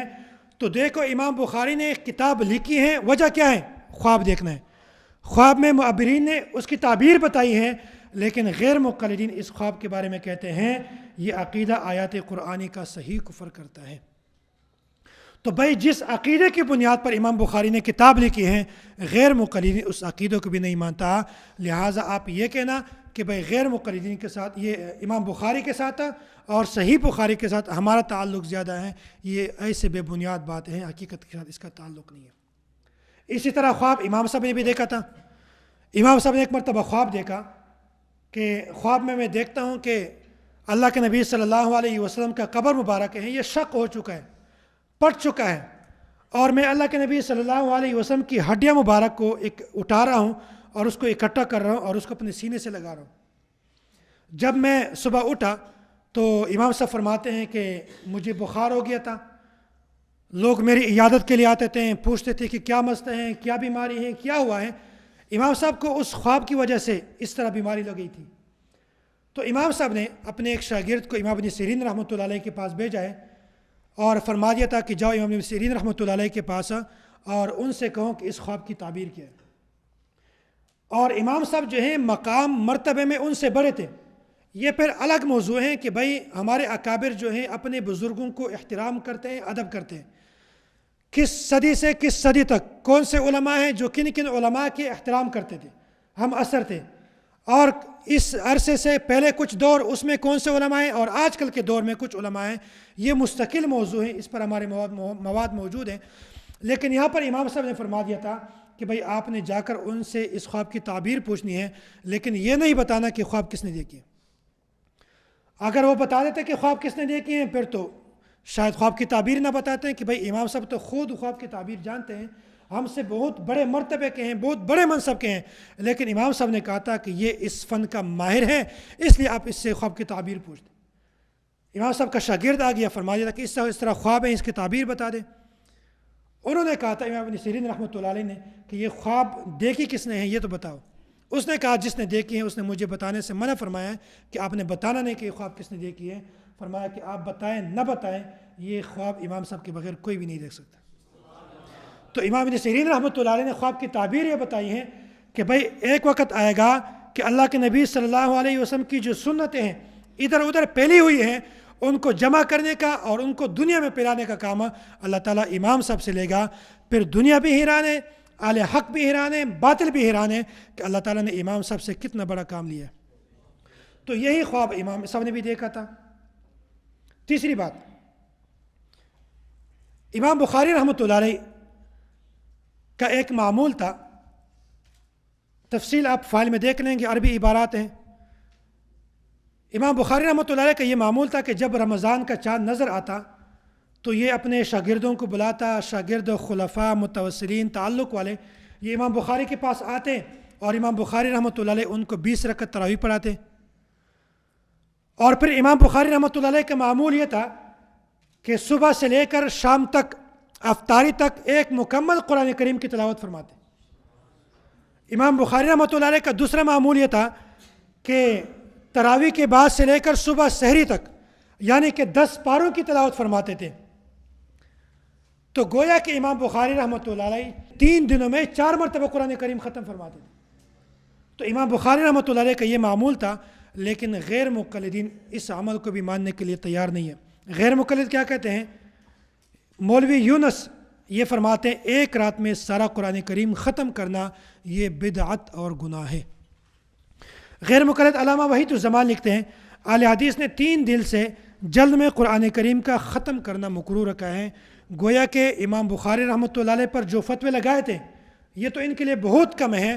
ایک تو شرک کا فتویٰ لگایا، دوسرا جہنمی کا فتویٰ لگایا، اب تیسرا فتویٰ یہ لگا دیا کہ امام بخاری رحمۃ اللہ علیہ گناہ گار گناہ کا کام کرتے ہیں، بدعتی ہیں، بدعت والا کام کرتے ہیں۔ تو امام بخاری کا معمول تھا ایک دن میں قرآن کریم ختم کرنا اور 3 دنوں میں 4 مرتبہ قرآن کریم ختم کرنا، لیکن غیر مقلد فرماتے ہیں کہ یہ تو بدعت ہے، یہ تو گناہ ہے۔ جس بندے کو کہتے ہیں کہ بدعت ہیں اور پھر بھی کہتے ہیں کہ یہ ہمارے ہیں، ہم ان کے ہیں، بتاؤ حدیث پیش کرو صحیح بخاری سے، یہ ہمارے عقل میں آنے والی بات نہیں ہے۔ امام بخاری رحمۃ اللہ علیہ نے کچھ ابواب قائم کیے ہیں اپنی کتاب میں۔ احادیث کے شروع میں جو باب قائم ہوتے ہیں، جس طرح ہمارے ہاں کتاب الطہارت ہیں، کتاب الصلاۃ ہیں، اس طرح ابواب قائم کیے ہیں۔ یہ ابواب جو ہیں امام بخاری رحمۃ اللہ علیہ کا ترجمۃ الباب ہے، ان کا فقہی مذہب ہے، امام شافعی رحمۃ اللہ علیہ کے مذہب کے موافق ہیں۔ امام بخاری رحمۃ اللہ علیہ نے یہ ابواب قائم کیے۔ ہم دیکھتے ہیں کہ یہ ابواب جو ہیں غیر مقلدین ان ابواب کو مانتے ہیں یا نہیں مانتے۔ تو ذات کے بارے میں تو بالکل بات صاف ہو گئی ہے کہ جتنے فتوے لگانا تھے وہ تو ذات پر لگا دیے، خیر ہے۔ ہم کہتے ہیں چلو ذات کو چھوڑ دو، ہم اس کی کتاب پر آتے ہیں۔ آپ کتاب کے بارے میں آپ کا کیا خیال ہے؟ تو سب سے پہلے امام بخاری رحمۃ اللہ علیہ نے جو باب قائم کیا، باب من یرید اللہ بہ خیرا یفقہہ فی الدین۔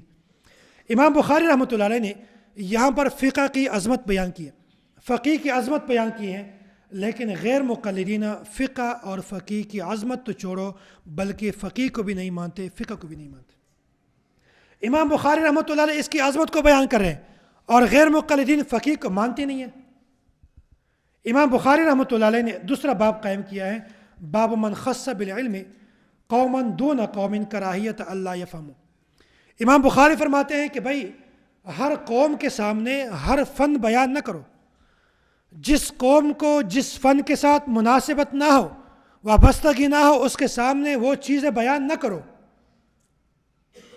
لیکن غیر مقلد کہتے ہیں کہ بھئی یہ تو کتمان علم ہے، اپنے علم کو چھپانا ہے، جو چیز آپ کو آتا ہے لوگوں کو بتاؤ، کیوں چھپا رہے ہو؟ ہم کہتے ہیں بھئی امام بخاری فرماتے ہیں ہر چیز نہیں بتانی، آپ کہتے ہیں یہ کتمان علم ہے۔ تو یہاں پر جس طرح ہمیں کتمان علم کا کہتے ہیں تو گویا امام بخاری کو یہ خود کہتے ہیں کہ یہ کتمان علم ہے، اپنے علم کو چھپا رہے ہیں۔ امام بخاری رحمۃ اللہ علیہ نے ایک اور باب قائم کیا ہے، باب اہل العلم والفضل احق بالامامہ۔ امام بخاری فرماتے ہیں کہ امامت کا زیادہ حقدار عالم ہے، اگر عالم نہ ہو اس کے بعد حافظ ہیں، لیکن غیر مقلدین اس بات کو ماننے کے لیے تیار نہیں ہے۔ وہ فرماتے ہیں کہ امامت کا سب سے بڑا حقدار جو ہے وہ قاری ہونا چاہیے۔ امام بخاری کہتے ہیں عالم ہونا چاہیے، غیر مقلد کہتے ہیں قاری ہونا چاہیے، کس کی بات مان لیں؟ امام بخاری نے ایک اور باب قائم کیا، باب من اجاز الطلاق الثلاث لقول اللہ تعالی الطلاق مرتان فامساک بمعروف او تسریح باحسان۔ امام بخاری رحمۃ اللہ علیہ فرمانا چاہتے ہیں کہ 3 طلاقیں 3 ہیں، چاہے آپ 3 طلاقیں اکٹھی دے دیں، انت طالق ثلاث، یا انت طالق انت طالق انت طالق متفرق الفاظ سے دے دیں، دونوں مقام پر جو ہیں یہ 3 طلاقیں 3 شمار کی جاتی ہیں۔ امام بخاری رحمۃ اللہ علیہ کا یہ موقف ہے۔ اس کی تصریحات جو ہیں وہ جو حدیث ہم بیان کریں گے وہاں پر موجود ہے کہ ہمارے بزرگوں نے یہ بیان فرمایا کہ امام بخاری رحمۃ اللہ علیہ کیا فرمانا چاہتے ہیں کہ یہ ہر جگہ پہ ہے، چاہے ایک لفظ کے ساتھ دیں یا 3 متفرق الفاظ کے ساتھ دیں۔ تو امام بخاری فرمانا چاہتے ہیں کہ بھائی 3 طلاقیں 3 ہیں، یہ ایک نہیں۔ لیکن غیر مقلد فرمانا چاہتے ہیں، وہ کہتے ہیں بھائی 3 طلاق 3 نہیں ہے بلکہ کیا ہے 1 ہے۔ غیر مقلدین کا ایک عالم ہے نواب صدیق حسن خان، اسی کتاب الروضۃ الندیہ، وہ فرماتے ہیں بھائی 3 طلاق جو ہے اس کے بارے میں 4 اقوال ہیں۔ اگر ایک بندہ اپنی بیوی کو 3 طلاق ایک لفظ کے ساتھ دے دیں تو اس کے بارے میں 4 اقوال ہیں۔ چوتھا قول یہ لکھا ہے انہ یقع واحدۃ رجعیہ، الرابع انہ یقع واحدۃ رجعیہ، کہ چوتھا قول یہ ہے کہ ان 3 طلاقوں سے ایک طلاق رجعی واقع ہوتی ہے۔ اور اسی طرح یہ جو ہے فتاوی ثنائیہ میں ثناء اللہ امرت سری، انہوں نے بھی یہ لکھا ہے کہ بھائی 3 طلاق جو ہیں یہ ایک طلاق رجعی اس کو شمار کیا جاتا ہے۔ تو دیکھو امام بخاری فرماتے ہیں کہ بھائی 3 طلاق 3 ہیں، لیکن غیر مقلد کہتے ہیں 3 طلاق 3 نہیں بلکہ 1 ہیں، اور وہ بھی 1 طلاق رجعی۔ باب الاقتداء بالسنن رسول اللہ صلی اللہ علیہ وسلم، اس کا خلاصہ یہ ہے کہ امام بخاری فرمانا چاہتے ہیں کہ ہم پر لازم ہے کہ ہم پہلوں کی اقتداء کریں، اور جو ہمارے بعد میں آنے والے ہیں ان پر لازم ہے کہ وہ ہماری اقتداء کریں۔ گویا کہ امام بخاری رحمۃ اللہ علیہ تقلید کو مانتے ہیں، لیکن غیر مقلدین اس تقلید کو ماننے کے لیے تیار نہیں ہے۔ آگے امام بخاری رحمۃ اللہ علیہ نے کچھ اصطلاحات ذکر فرمائے ہیں۔ فرض کا اصطلاح ہے، واجب کا ہے، سنت کا ہے، مستحب کا ہے، نوافل کا ہے، مکروہ کا ہے۔ امام بخاری رحمۃ اللہ علیہ فرماتے ہیں کہ یہ اصطلاحات ہیں، یہ اصطلاحات ذکر کیے ہیں، لیکن غیر مقلد جو ہیں تحفۃ المناظر امین اللہ پشاوری، وہاں پر لکھا ہے کہ غیر مقلدین ان اصطلاحات کو خرافات کہتے ہیں۔ غیر مقلدین ان اصطلاحات کو کیا کہتے ہیں؟ خرافات کہتے ہیں۔ جو بندہ کسی کتاب کے اندر مواد کو خرافات کہے تو ظاہری بات ہے اگر وہ نقل کرتے ہیں تو آپ کو چاہیے کہ ان سے کہ بھائی خرافات کیوں نقل کرتے ہو، دلائل بھی دو۔ تو وہ پیش کرتے کچھ اور ہے، لیکن جو ان کا عقیدہ ہے کچھ اور ہے، تو ان کا ظاہر کا اور باطن کا کچھ پتہ نہیں چلتا۔ آخری جو باتیں احادیث کے حوالے سے ہیں، احادیث صحیح بخاری اور غیر مقلدین، اس عنوان میں آپ کے سامنے صحیح بخاری میں جو روایات موجود ہیں وہ ذکر کریں گے، لیکن جتنی بھی روایات ہیں ان تمام روایات میں سے کسی بھی روایت پر غیر مقلدین کا عمل نہیں ہے، بلکہ عمل تو چھوڑ دیں، اگر یہ بات کہیں کہ اس حدیث کو ماننے کے لیے تیار نہیں ہے تو تب بھی ٹھیک ہے۔ یہ ہم نے تقریباً 21 احادیث جمع کیے ہیں، ان تمام احادیث پر غیر مقلدین کا عمل نہیں ہے، اور یہی تمام کے تمام روایات صحیح بخاری میں موجود ہیں، صحیح بھی ہیں، صحیح بخاری میں موجود ہیں، لیکن غیر مقلدین ان روایات کو ماننے کے لیے تیار نہیں ہے، ان روایات پر کسی بھی غیر مقلدین کا عمل نہیں ہے۔ پہلی روایت آپ دیکھ لیں، صحیح بخاری جلد نمبر 1 صفحہ نمبر 56-55، عن عائشہ زوج النبی صلی اللہ علیہ وسلم انہا قالت كنت انام بین یدی رسول اللہ صلی اللہ علیہ وسلم ورجلای فی قبلتہ۔ امی عائشہ رضی اللہ تعالیٰ عنہ فرماتی ہے کہ میں اللہ کے نبی صلی اللہ علیہ وسلم کے سامنے سویا کرتی تھی، ورجلای فی قبلتی، اور اللہ کے نبی صلی اللہ علیہ وسلم کی طرف میں نے اپنے پاؤں کو پلایا تھا۔ اور پھر کیا فرماتے؟ فَإِذَا سَجَدَ غَمَزَنِي، جب اللہ کے نبی صلی اللہ علیہ وسلم سجدہ فرماتے تو میرے پاؤں کو ہلکے سے دبا دیتے، اور جب اللہ کے نبی صلی اللہ علیہ وسلم سجدہ کرتے تو دبانے کے بعد میں اپنے پاؤں کو سکیڑ لیتی۔ جب اللہ کے نبی صلی اللہ علیہ وسلم دوبارہ کھڑے ہوتے تو میں اپنے پاؤں کو دوبارہ پلا دیتی۔ تو امی عائشہ رضی اللہ تعالیٰ عنہ فرماتی ہیں کہ اللہ کے نبی صلی اللہ علیہ وسلم اس کے بعد بھی نماز کو جاری رکھتے تھے، دوبارہ نہ وضو کے لیے جاتے تھے اور نہ دوبارہ نماز کا اعادہ کرتے تھے۔ اس سے معلوم ہو گیا کہ اگر کوئی آدمی نماز میں ہو یا نماز سے باہر ہو، وہ اپنی بیوی کو ہاتھ لگائے تو ہاتھ لگانے سے وضو نہیں ٹوٹتا۔ امام بخاری رحمۃ اللہ علیہ بھی یہ ثابت کرنا چاہتے ہیں کہ بھائی عورت کو چھونے سے وضو نہیں ٹوٹتا، لیکن غیر مقلدین کا اس حدیث پر عمل نہیں ہے، وہ کہتے ہیں عورت کو چھونے سے وضو ٹوٹ جاتا ہے۔ تو یہ غیر مقلد کا آگے موقف لکھا ہوا ہے۔ رسول اکرم صلی اللہ علیہ وسلم کا صحیح طریقہ نماز، اس میں مصنف رئیس ندوی لکھتے ہیں عورت کو چھونے سے وضو ٹوٹ جاتا ہے۔ تو دیکھو یہ حدیث صحیح بخاری میں موجود ہے، اور امی عائشہ رضی اللہ تعالی عنہ یہ بیان فرما رہی ہے، لیکن غیر مقلدین اس حدیث کو ماننے کے لیے کبھی بھی تیار نہیں ہے۔ نمبر 2، ابراد بالظہر، یہ اللہ کے نبی صلی اللہ علیہ وسلم فرماتے ہیں اذا اشتد الحر فابردوا بالصلاۃ فإن شدت الحر من فیح جہنم، کہ جب گرمی سخت ہو اس وقت آپ نماز کو ٹھنڈا کر کے پڑھیں، آپ تھوڑا سا تاخیر سے پڑھ لیں. بھائی گرمی میں جو ہے وہ گرمی سخت ہوتی ہے، تو دوپہر کے وقت گرمی سخت ہوتی ہیں، اس لیے فرماتے ہیں کہ آپ نماز کو تھوڑا سا تاخیر سے پڑھ لیں تاکہ موسم تھوڑا سا بہتر ہو جائے اور لوگ نماز میں زیادہ شریک ہو جائے، ان کے لیے کوئی مسئلہ نہ ہو نماز میں شرکت کا، اس لیے آپ نماز کو مؤخر کریں. تو یہاں پر امام بخاری رحمۃ اللہ علیہ فرمانا چاہتے ہیں کہ بھائی نماز کے دو اوقات ہیں، سردی میں الگ وقت ہیں اور گرمی میں الگ وقت ہیں. سردی میں آپ جلدی بھی پڑھ سکتے ہیں لیکن گرمی میں آپ نماز کو تھوڑا سا مؤخر کریں تاکہ لوگوں کے لیے آسانی ہو، لوگ نماز میں زیادہ شریک ہو جائیں. اور دوسری وجہ حدیث میں خود بیان کی گئی ہے، لیکن غیر مقلدین اس بات کو ماننے کے لیے تیار نہیں ہے. وہ فرماتے ہیں چاہے سردی ہو چاہے گرمی ہو دونوں کے لیے ایک وقت ہے. یہ غیر مقلد ایک عالم ہے، فتاوی ثنائیہ میں موجود ہے، ہر نماز ہر حالت میں اول وقت میں پڑھنی افضل ہے.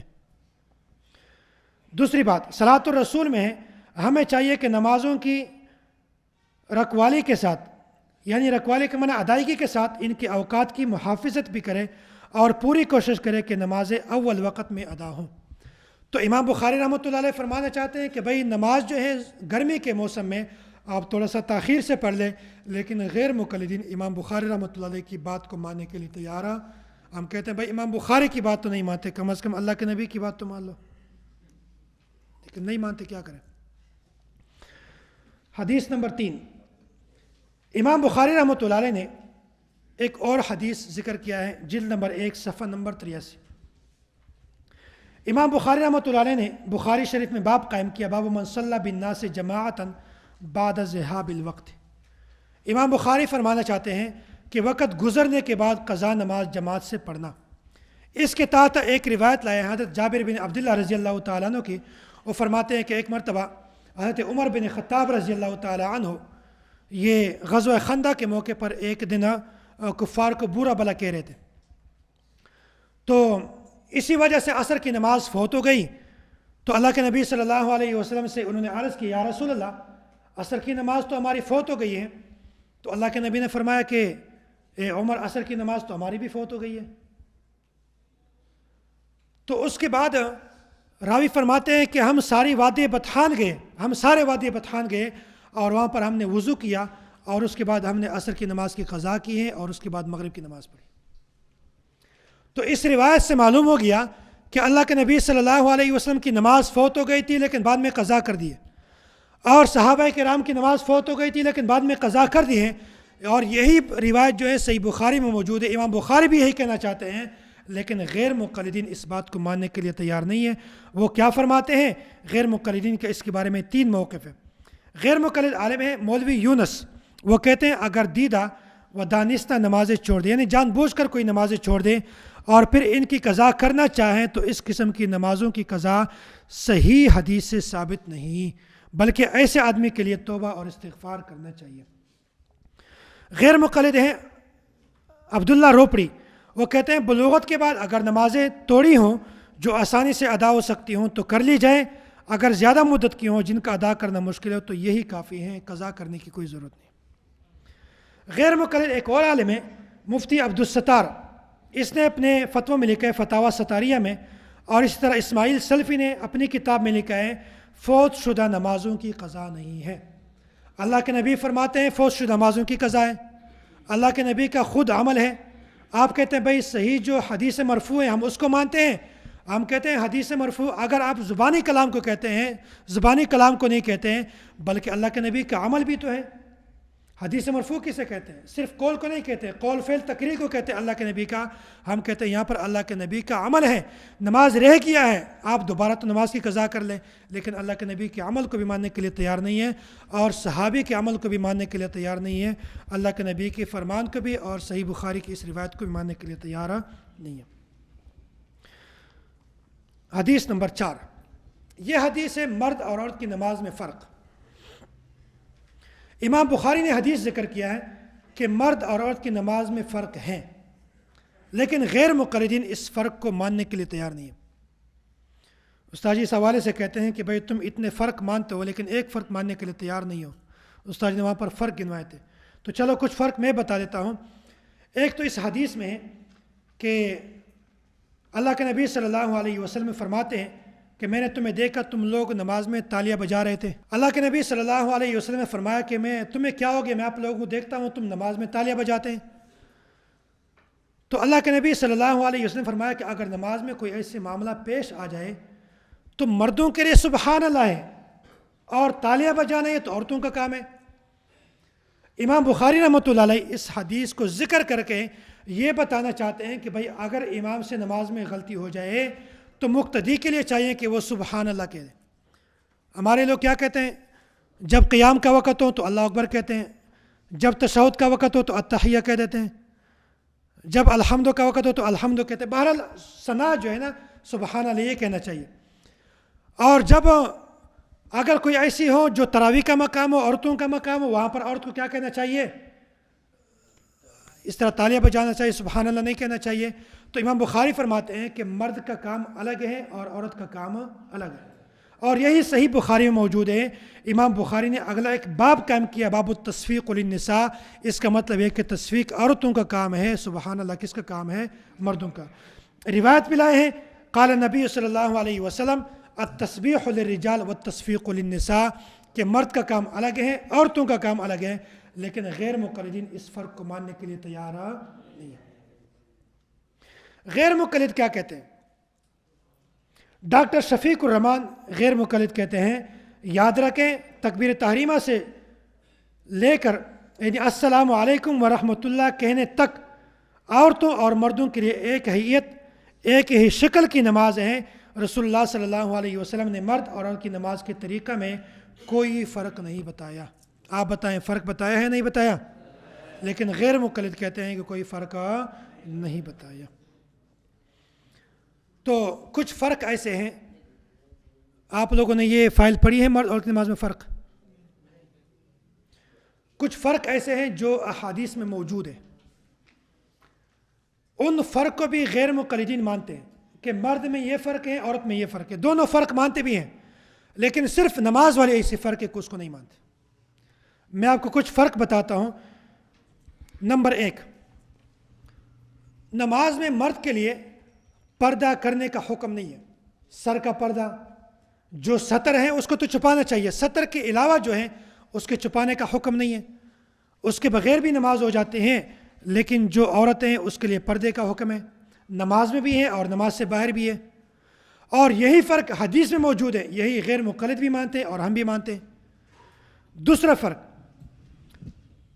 مرد جو ہے یہ پورا سال نماز پڑھے گا، اس کے لیے کوئی معافی نہیں ہے، لیکن عورت جو ہے اس کے لیے نماز کے معافی کے ایام ہیں، حیض کے دن ہے، نفاس کے دن ہے۔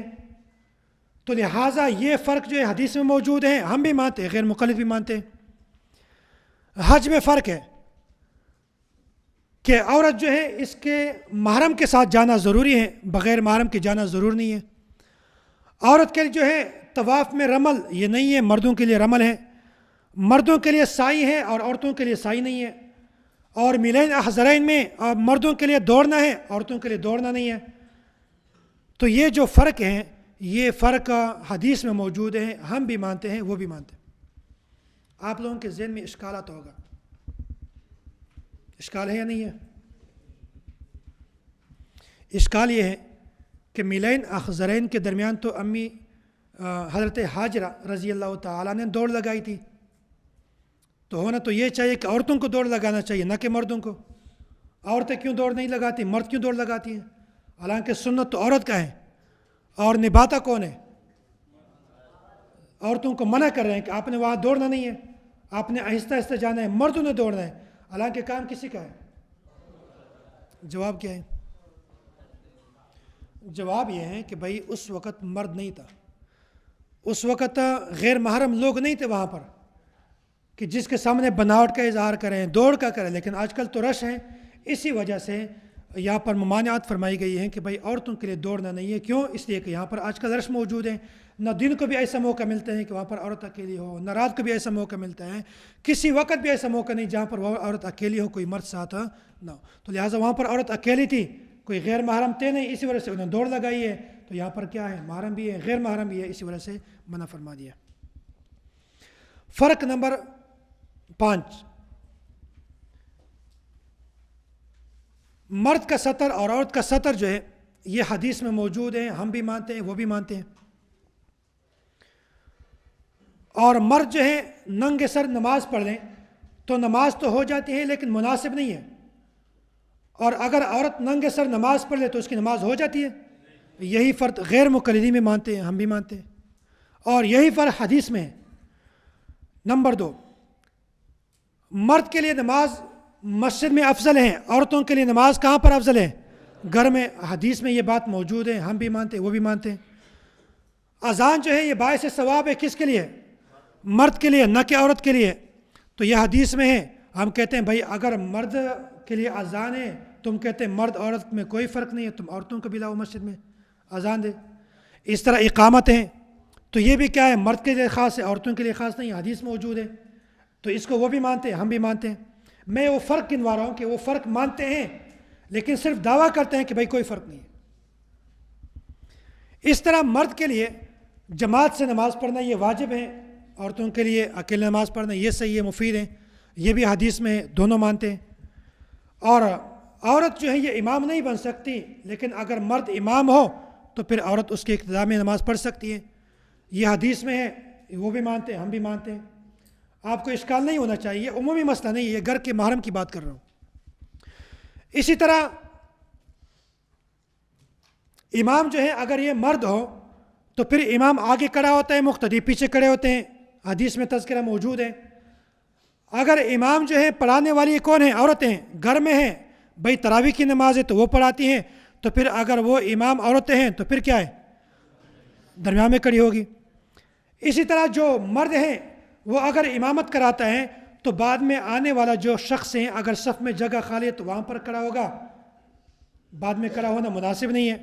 لیکن اگر عورت آ جائیں تو پھر اس کو آگے صف میں نہیں، جگہ خالی بھی ہو تو پیچھے صف میں کھڑا ہونا چاہیے. یہ طریقہ ہے. اسی طرح مسجد میں آتے وقت حجاب کرنا عورتوں کے لیے ضروری ہے، مرد کے لیے حجاب ضروری نہیں ہے. حدیث میں وہ بھی مانتے ہیں، یہ بھی مانتے ہیں. اور اسی طرح مرد کے لیے خوشبو لگانا مسجد میں آتے وقت ضروری ہے، مناسب ہے. عورتوں کے لیے خوشبو لگانا جائز نہیں ہے، مناسب نہیں ہے. یہ بھی فرق حدیث میں ہے، دونوں مانتے ہیں. اور اسی طرح مرد کے لیے نماز کے لیے آتے وقت اچھے کپڑے پہننا ضروری ہے، مناسب ہے، لیکن عورتوں کے لیے اچھے کپڑے پہننا مناسب نہیں ہے. اسی طرح عورت پر جمعہ فرض نہیں ہے لیکن مرد پر کیا ہے؟ جمعہ فرض ہے. تو یہ تمام فرق ایسے ہیں جن کو ہم بھی مانتے ہیں اور غیر مقلدین بھی مانتے ہیں. لیکن مسئلہ یہ ہے کہ صرف یہ آواز لگاتے ہیں کہ مرد عورت کی نماز میں کوئی فرق نہیں ہے. یہ کوئی عقل مندی نہیں ہے بلکہ یہ بیوقوفی ہے. اگر وہ نماز کی فرق مانتے ہیں، حدیث میں بھی ہیں، لیکن پھر بھی وہ یہی نعرہ لگاتے ہیں کہ بھائی مرد عورت کی نماز میں کوئی فرق نہیں ہے، تو ہم کہہ دیں گے کہ بھائی اتنے فرق تو مان لیے تو اور رہتا کیا ہے؟ اپنے دماغ کا علاج کرو. اگر آپ کے ذہن میں کوئی اور فرق ہے تو فرق لاؤ. فرق تو ہے نہیں. جو چیز اختلافی ہے ہمارے خلاف آتا ہے تو لہٰذا اسے کہتے ہیں. اس میں اگلی حدیث دیکھ لیں. اس میں ایک فائدے کے طور پر بات لکھی ہوئی ہے. اس فائدے میں بھی آپ خلاصہ ذہن میں رکھ لیں کہ حضرت مالک بن حویرث رضی اللہ تعالیٰ عنہ اللہ کے نبی صلی اللہ علیہ وسلم کی خدمت میں 20 دن کے لیے تشریف لے گئے تھے. وہاں پر جب اللہ کے نبی نے دیکھا کہ ان پر تو اثرات ہیں، گھر جانے کی خواہش ہیں، تو اللہ کے نبی نے فرمایا تھا کہ آپ نے گھر والوں کو کس کے حوالے کیا ہے؟ تو پھر اللہ کے نبی نے فرما دیا کہ تم جاؤ گھر میں، اور 4 قسم کے الفاظ استعمال کیے. ارجعوا الی اہلیکم فاقیموا فیہم وعلموہم ومروہم. آگے فرمایا وصلوا کما رأیتمونی اصلی. تو یہاں پر غیر مقلدین اعتراض کرتے ہیں، وہ فرماتے ہیں کہ دیکھو یہ روایت جو ہے ہمارا مستدل ہے. کیوں بھائی؟ اللہ کے نبی فرماتے ہیں صلو کما رأیتمونی اصلی، ایسا ہی نماز پڑھو جیسے تم نے مجھے دیکھ کر نماز پڑھا ہے، جیسے میں نے نماز پڑھا ہے ایسے ہی تم نماز پڑھو. تو یہاں پر غیر مقلد کہتے ہیں کہ یہاں پر مرد عورت کی نماز میں کوئی فرق اللہ کے نبی نے نہیں بتایا، بلکہ مطلقاً کہا کہ جس طرح میں نے نماز پڑھی ہے تم بھی اس طرح پڑھا کرو. تو مرد عورت کی نماز میں فرق کی کوئی بات ہے یہاں پر؟ تو ہم کہتے ہیں کہ دیکھو اس حدیث میں کئی الفاظ ہیں. یہ جو وصلوا کما رأیتمونی اصلی، اس سے پیچھے کئی الفاظ ہیں. ارجعوا، تم لوٹو. اللہ کے نبی مردوں سے کہتے ہیں یا عورتوں سے کہتے ہیں؟ مردوں سے کہتے ہیں کہ تم لوٹو گھر میں. فاقیموا فیہم، وہاں پر قیام کرو. مردوں سے کہتے ہیں یا عورتوں سے؟ مردوں سے. علموہم، سکھاؤ ان کو. مروہم، ان کو حکم دو. یہ 4 قسم کے جو احکامات ہیں یہ مردوں کے لیے عورتوں کے لیے نہیں ہے. اور یہ جو غیر مقید کہتے ہیں وصلو کما رأیتمونی اصلی، یہ مطلق ہیں، مرد اور عورت کی نماز دونوں کے لیے. ہم کہتے ہیں بھائی اس کے آگے بھی الفاظ ہیں فَلْيُعَزِّلْ لَكُمْ أَحَدُكُمْ وَلْيَؤُمَّكُمْ أَكْبَرُكُمْ، کہ تم میں سے جو کیا ہے، تم میں سے کوئی ایک اذان دے دے اور تم میں سے جو امامت کا حقدار ہے وہ امامت کرائے. تو اس کا یہ مطلب ہے کہ اگر اس حدیث کا تعلق عورتوں کے ساتھ ہے تو پھر عورتوں کو بھی مسجد میں لے آؤ، وہ بھی اذان دے دیں، وہ بھی اقامت کروا دے. حالانکہ تم خود کہتے ہیں جو گزشتہ فرق گزر گئے ہیں کہ مرد اور عورت جو ہیں، مرد کا کام اذان دینا ہے، عورت کا کام اذان دینا نہیں ہے. مرد کا کام اقامت کرنا ہے، عورتوں کا کام کیا ہے، اقامت دینا نہیں ہے. تو یہاں پر تم فرماتے ہیں کہ اس حدیث کا تعلق مردوں کے ساتھ بھی ہے، عورتوں کے ساتھ بھی ہے. ہم کہتے ہیں بھائی اس لفظ کے آگے بھی دو الفاظ ہیں جو اس بات پر دلالت کرتے ہیں کہ اس حدیث کا تعلق یہ حکم مردوں کے ساتھ ہے. گزشتہ بھی 4 قسم کے الفاظ ہیں، اس بات پر دلالت کرتے ہیں کہ یہ تعلق مردوں کے ساتھ ہے. آگے ہیں مقتدی کی نماز بغیر فاتحہ کے ہو جاتی ہے. یہ مکمل آپ کے سامنے تفصیل میں بات، فائل میں تفصیل سے بات آ چکی ہے. اس میں خلاصہ ذہن میں رکھ لیں کہ ایک صحابی ہیں حضرت ابو بکر رضی اللہ تعالی عنہ، یہ ایک مرتبہ مسجد تشریف لا رہے تھے، اللہ کے نبی صلی اللہ علیہ وسلم نماز پڑھا رہے تھے. تو جب وہ دروازے تک پہنچے تو انہوں نے دیکھا کہ اللہ کے نبی صلی اللہ علیہ وسلم رکوع میں ہیں. وہ فوراً آ کر دروازے کے پاس ہی رکوع میں چلے گئے اور نیت باندھ لی. تو آپ بتاؤ، جو آدمی وہاں پر اللہ کے نبی کو دیکھ لے، امام کو دیکھ لیں کہ وہ رکوع میں ہے، تو وہ نیت کر کے سورہ فاتحہ پڑھ کے پھر رکوع میں جائے گا یا نیت کر کے فوراً رکوع میں جائے گا؟ فوراً رکوع میں جائے گا. تو یہ جو صحابی ہیں اللہ کے نبی صلی اللہ علیہ وسلم کے ساتھ نماز میں شریک ہوئے، اللہ کے نبی کو انہوں نے یہ بات بعد میں بتائی ہے کہ میں نے ایسا ایسا کیا ہے. اللہ کے نبی نے فرما دیا تھا کہ بھائی آپ کی نماز ہو گئی ہے، دوبارہ اس نماز کا اعادہ نہ کرو. کیا مطلب ہے؟ امام بخاری فرمانا چاہتے ہیں کہ دیکھو اس صحابی کی نماز کو اللہ کے نبی نے درست قرار دیا ہے کہ بھائی آپ نے سورہ فاتحہ نہ بھی پڑھی ہو، امام کا سورہ فاتحہ یہ مقتدی کے لیے کیا ہے، کافی ہے. تو لہٰذا مقتدی نے سورہ فاتحہ یہاں پر نہیں پڑھی. امام اللہ کے نبی نے پھر بھی فرمایا کہ آپ کی نماز صحیح ہے، لیکن غیر مقلد کہتے ہیں کہ بھائی سورہ فاتحہ کے بغیر نماز نہیں ہوتی. تو یہاں پر غیر مقلد کہتے ہیں کہ بھئی یہ جو آدمی آیا ہوا ہے اس نے سورہ فاتحہ نہیں پڑھی، اسی وجہ سے اس کی یہ رکعت بھی شامل نہیں ہوگی اور اس کی نماز بھی نہیں ہوگی. تو لہٰذا یہ حدیث اس حوالے سے ہے. ہم کہتے ہیں مقتدی کے لیے سورہ فاتحہ ضروری نہیں ہے. کیوں بھائی؟ اللہ کے نبی نے اس صحابی کی نماز کو درست کہا ہے اور فرمایا کہ دوبارہ اس کا اعادہ بھی کیا ہے، نہ کرو. لیکن غیر مقلد کہتے ہیں کہ بھئی سورہ فاتحہ پڑھنا یہ ضروری ہے. اگلی جو روایت ہے التحیات میں بیٹھنے کا طریقہ.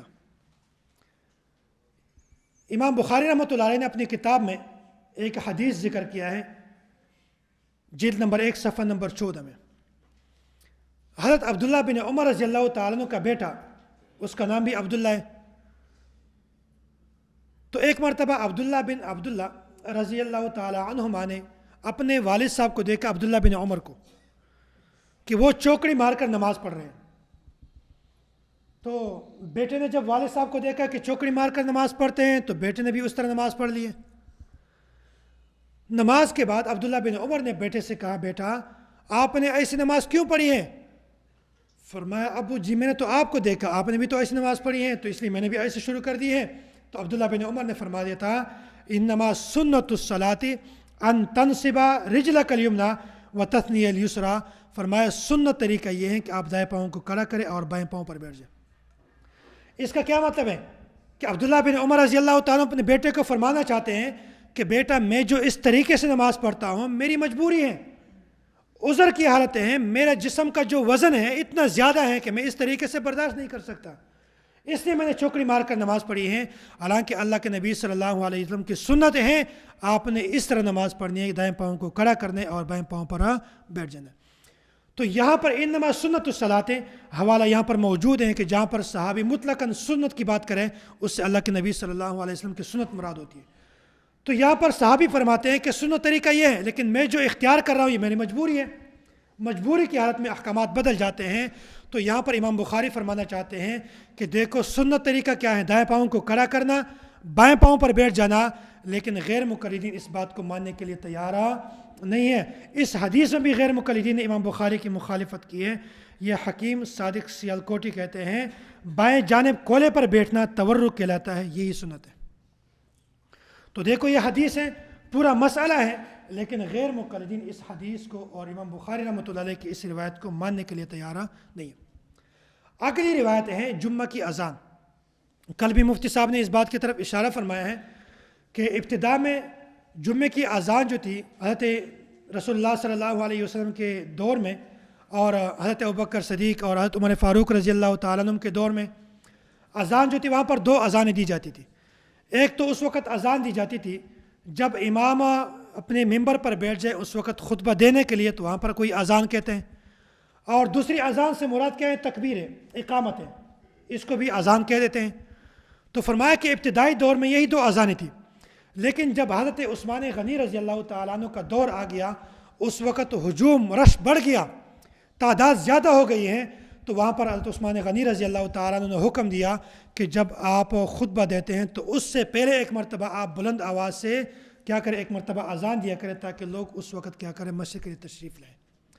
تو یہ اذان ہے، یہ پہلے نہیں تھا، بعد میں حضرت عثمان غنی رضی اللہ تعالیٰ عنہ کا جاری کردہ ہے، تو اس اذان کو اذان عثمانی کہتے ہیں، اور اسی کے بارے میں یہ بات موجود ہے کہ یہی کیا ہے، اذان شرعی اس کو کہا جاتا ہے۔ اس میں مستقل حوالے موجود ہے، اس پر اذان اور اقامت والے فعل میں یہ مستقل حوالے موجود ہے۔ تو اس سے معلوم ہو گیا کہ اذان شرعی ہے، ہمیں کہنا چاہیے، لیکن غیر مقلد کہتے ہیں کہ بھائی اذان عثمانی جو ہے یہ بدعت ہے۔ اذان عثمانی کیا ہے؟ بدعت ہیں، وہ اس اذان کو ماننے کے لیے تیار نہیں ہے۔ یہ آپ کے سامنے حوالے موجود ہے۔ غیر مقلد عالم محمد جوناگڑی یہ لکھتے ہیں ہمارے زمانے میں مسجد میں جو 2 اذانیں ہوتی ہیں وہ صریح بدعتیں، کسی طرح جائزہ نہیں ہے۔ فتاوی علماء حدیث میں ہے اذان عثمانی جس کو پہلی اذان کہا جاتا ہے اس کو مسجد میں کہلوانا بدعت ہے، تو اس حدیث کو بھی غیر مقلد ماننے کے لیے تیار نہیں ہے۔ اگلی جو حدیث ہے وہ قربانی کے حوالے سے ہے، اس سے جو اگلی روایتیں ہیں وہ وطر کے حوالے سے ہے۔ وطر 3 رکعت ہے، 1 رکعت نہیں ہے، یہ بھی امام بخاری نے حدیث ذکر کی ہے، لیکن غیر مقلدین اس حدیث کو ماننے کے لیے تیار نہیں ہے۔ اگلی جو روایت ہے، مسافت جو ہے یہ کتنی ہے؟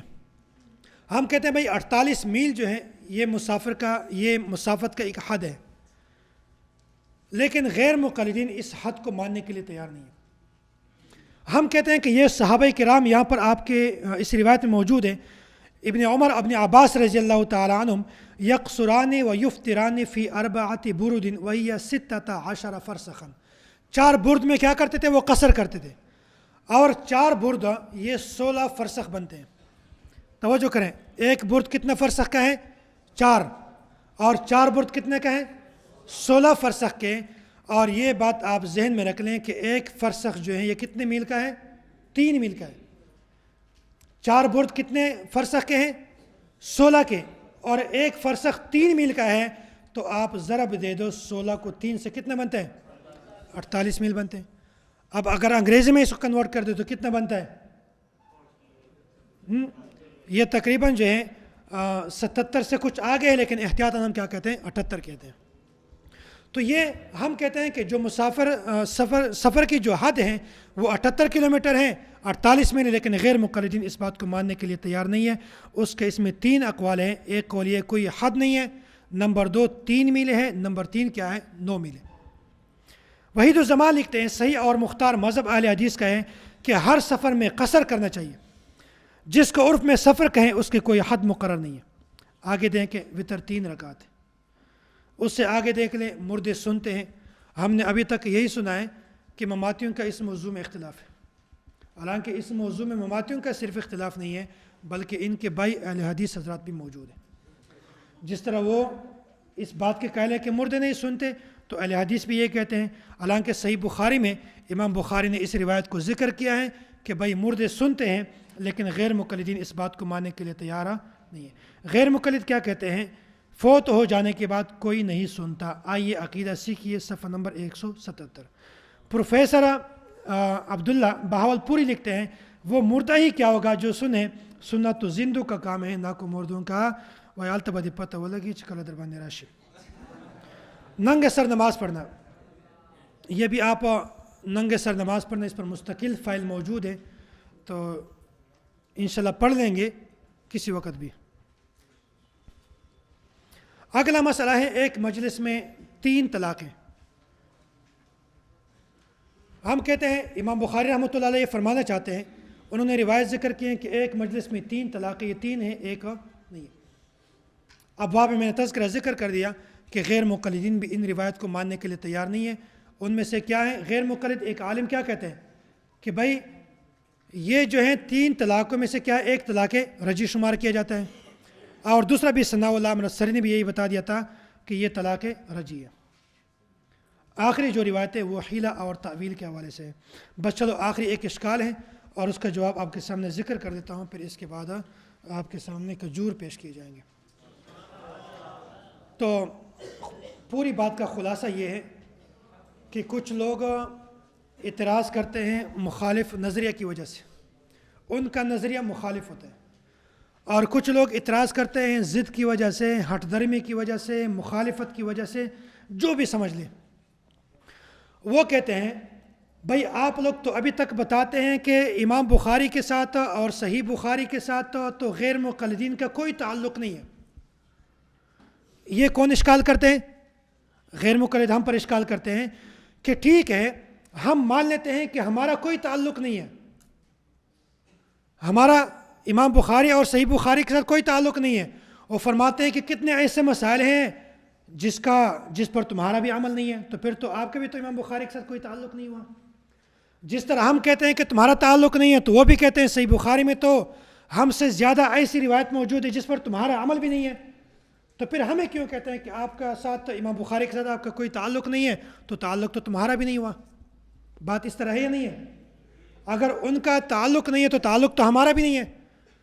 اس کا جواب آپ سن لیں۔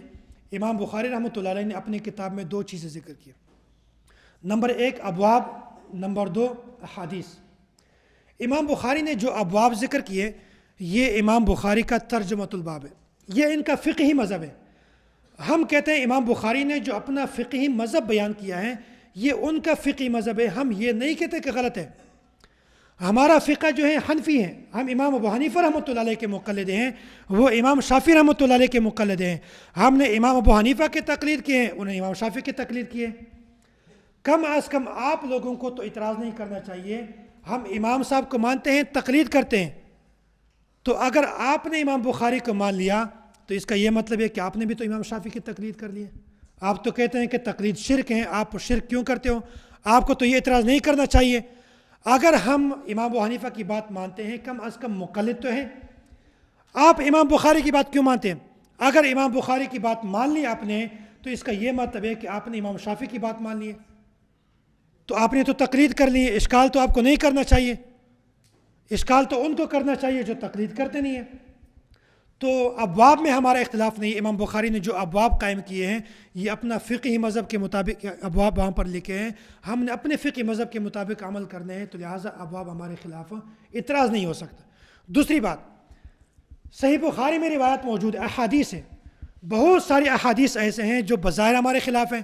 میں ایک مثال آپ کے سامنے ذکر کر دیتا ہوں۔ جس طرح آپ نے فائل میں پڑھا ہوگا کہ یہ جو ہاتھ اٹھاتے ہیں رفع الیدین کا، غیر مقلد کہتے ہیں بھائی صحیح بخاری میں تو بہت ساری روایت ایسے ہیں جو رفع الیدین کے ہیں، اللہ کے نبی فرماتے ہیں کہ تم رفع الیدین کرو، اللہ کے نبی نے خود رفع الیدین کیا ہے، ہم رفع الیدین کے قائل، ہم تو کہتے ہیں رفع الیدین ہم نہیں کرتے، تو اس کا یہ مطلب ہے کہ امام بخاری کے ساتھ ہمارا بھی تعلق نہیں ہے، امام بخاری کی وہ روایت ہمارے بھی خلاف ہے، تو پھر ہم یہ دعویٰ نہیں کر سکتے کہ امام بخاری ہمارے، ہم ان کے، ہمارا تعلق ہے، کیونکہ بہت ساری روایت ایسے ہیں جو ہمارے خلاف ہیں۔ ہم کہتے ہیں بات اصل میں یہ ہے کہ رفع الیدین کرنے اور نہ کرنے میں اختلاف نہیں ہے، ثبوت میں اختلاف نہیں ہے کہ ثابت ہے یا نہیں ہے۔ امام بخاری نے تو لکھا ہے کہ اللہ کے نبی رفع الیدین کرتے تھے، ہم انکار کرتے؟ ہم بھی تو کہتے رفع الیدین کرتے تھے، صحابہ رفع الیدین کرتے تھے، ہم بھی کہتے ہیں رفع الیدین کرتے تھے۔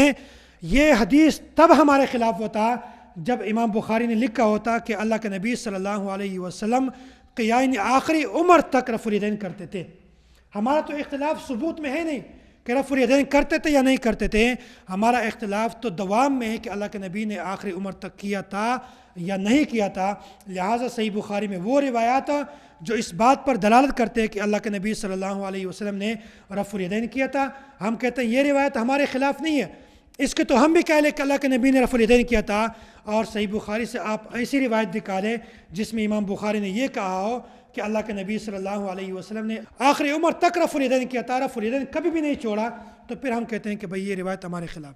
لیکن امام بخاری نے ایسی روایت ذکر نہیں کی ہے، تو لہٰذا آپ کا یہ دعویٰ کرنا کہ ہمارا امام بخاری کے ساتھ تعلق نہیں ہے، آپ کا کہاں سے تعلق ہے؟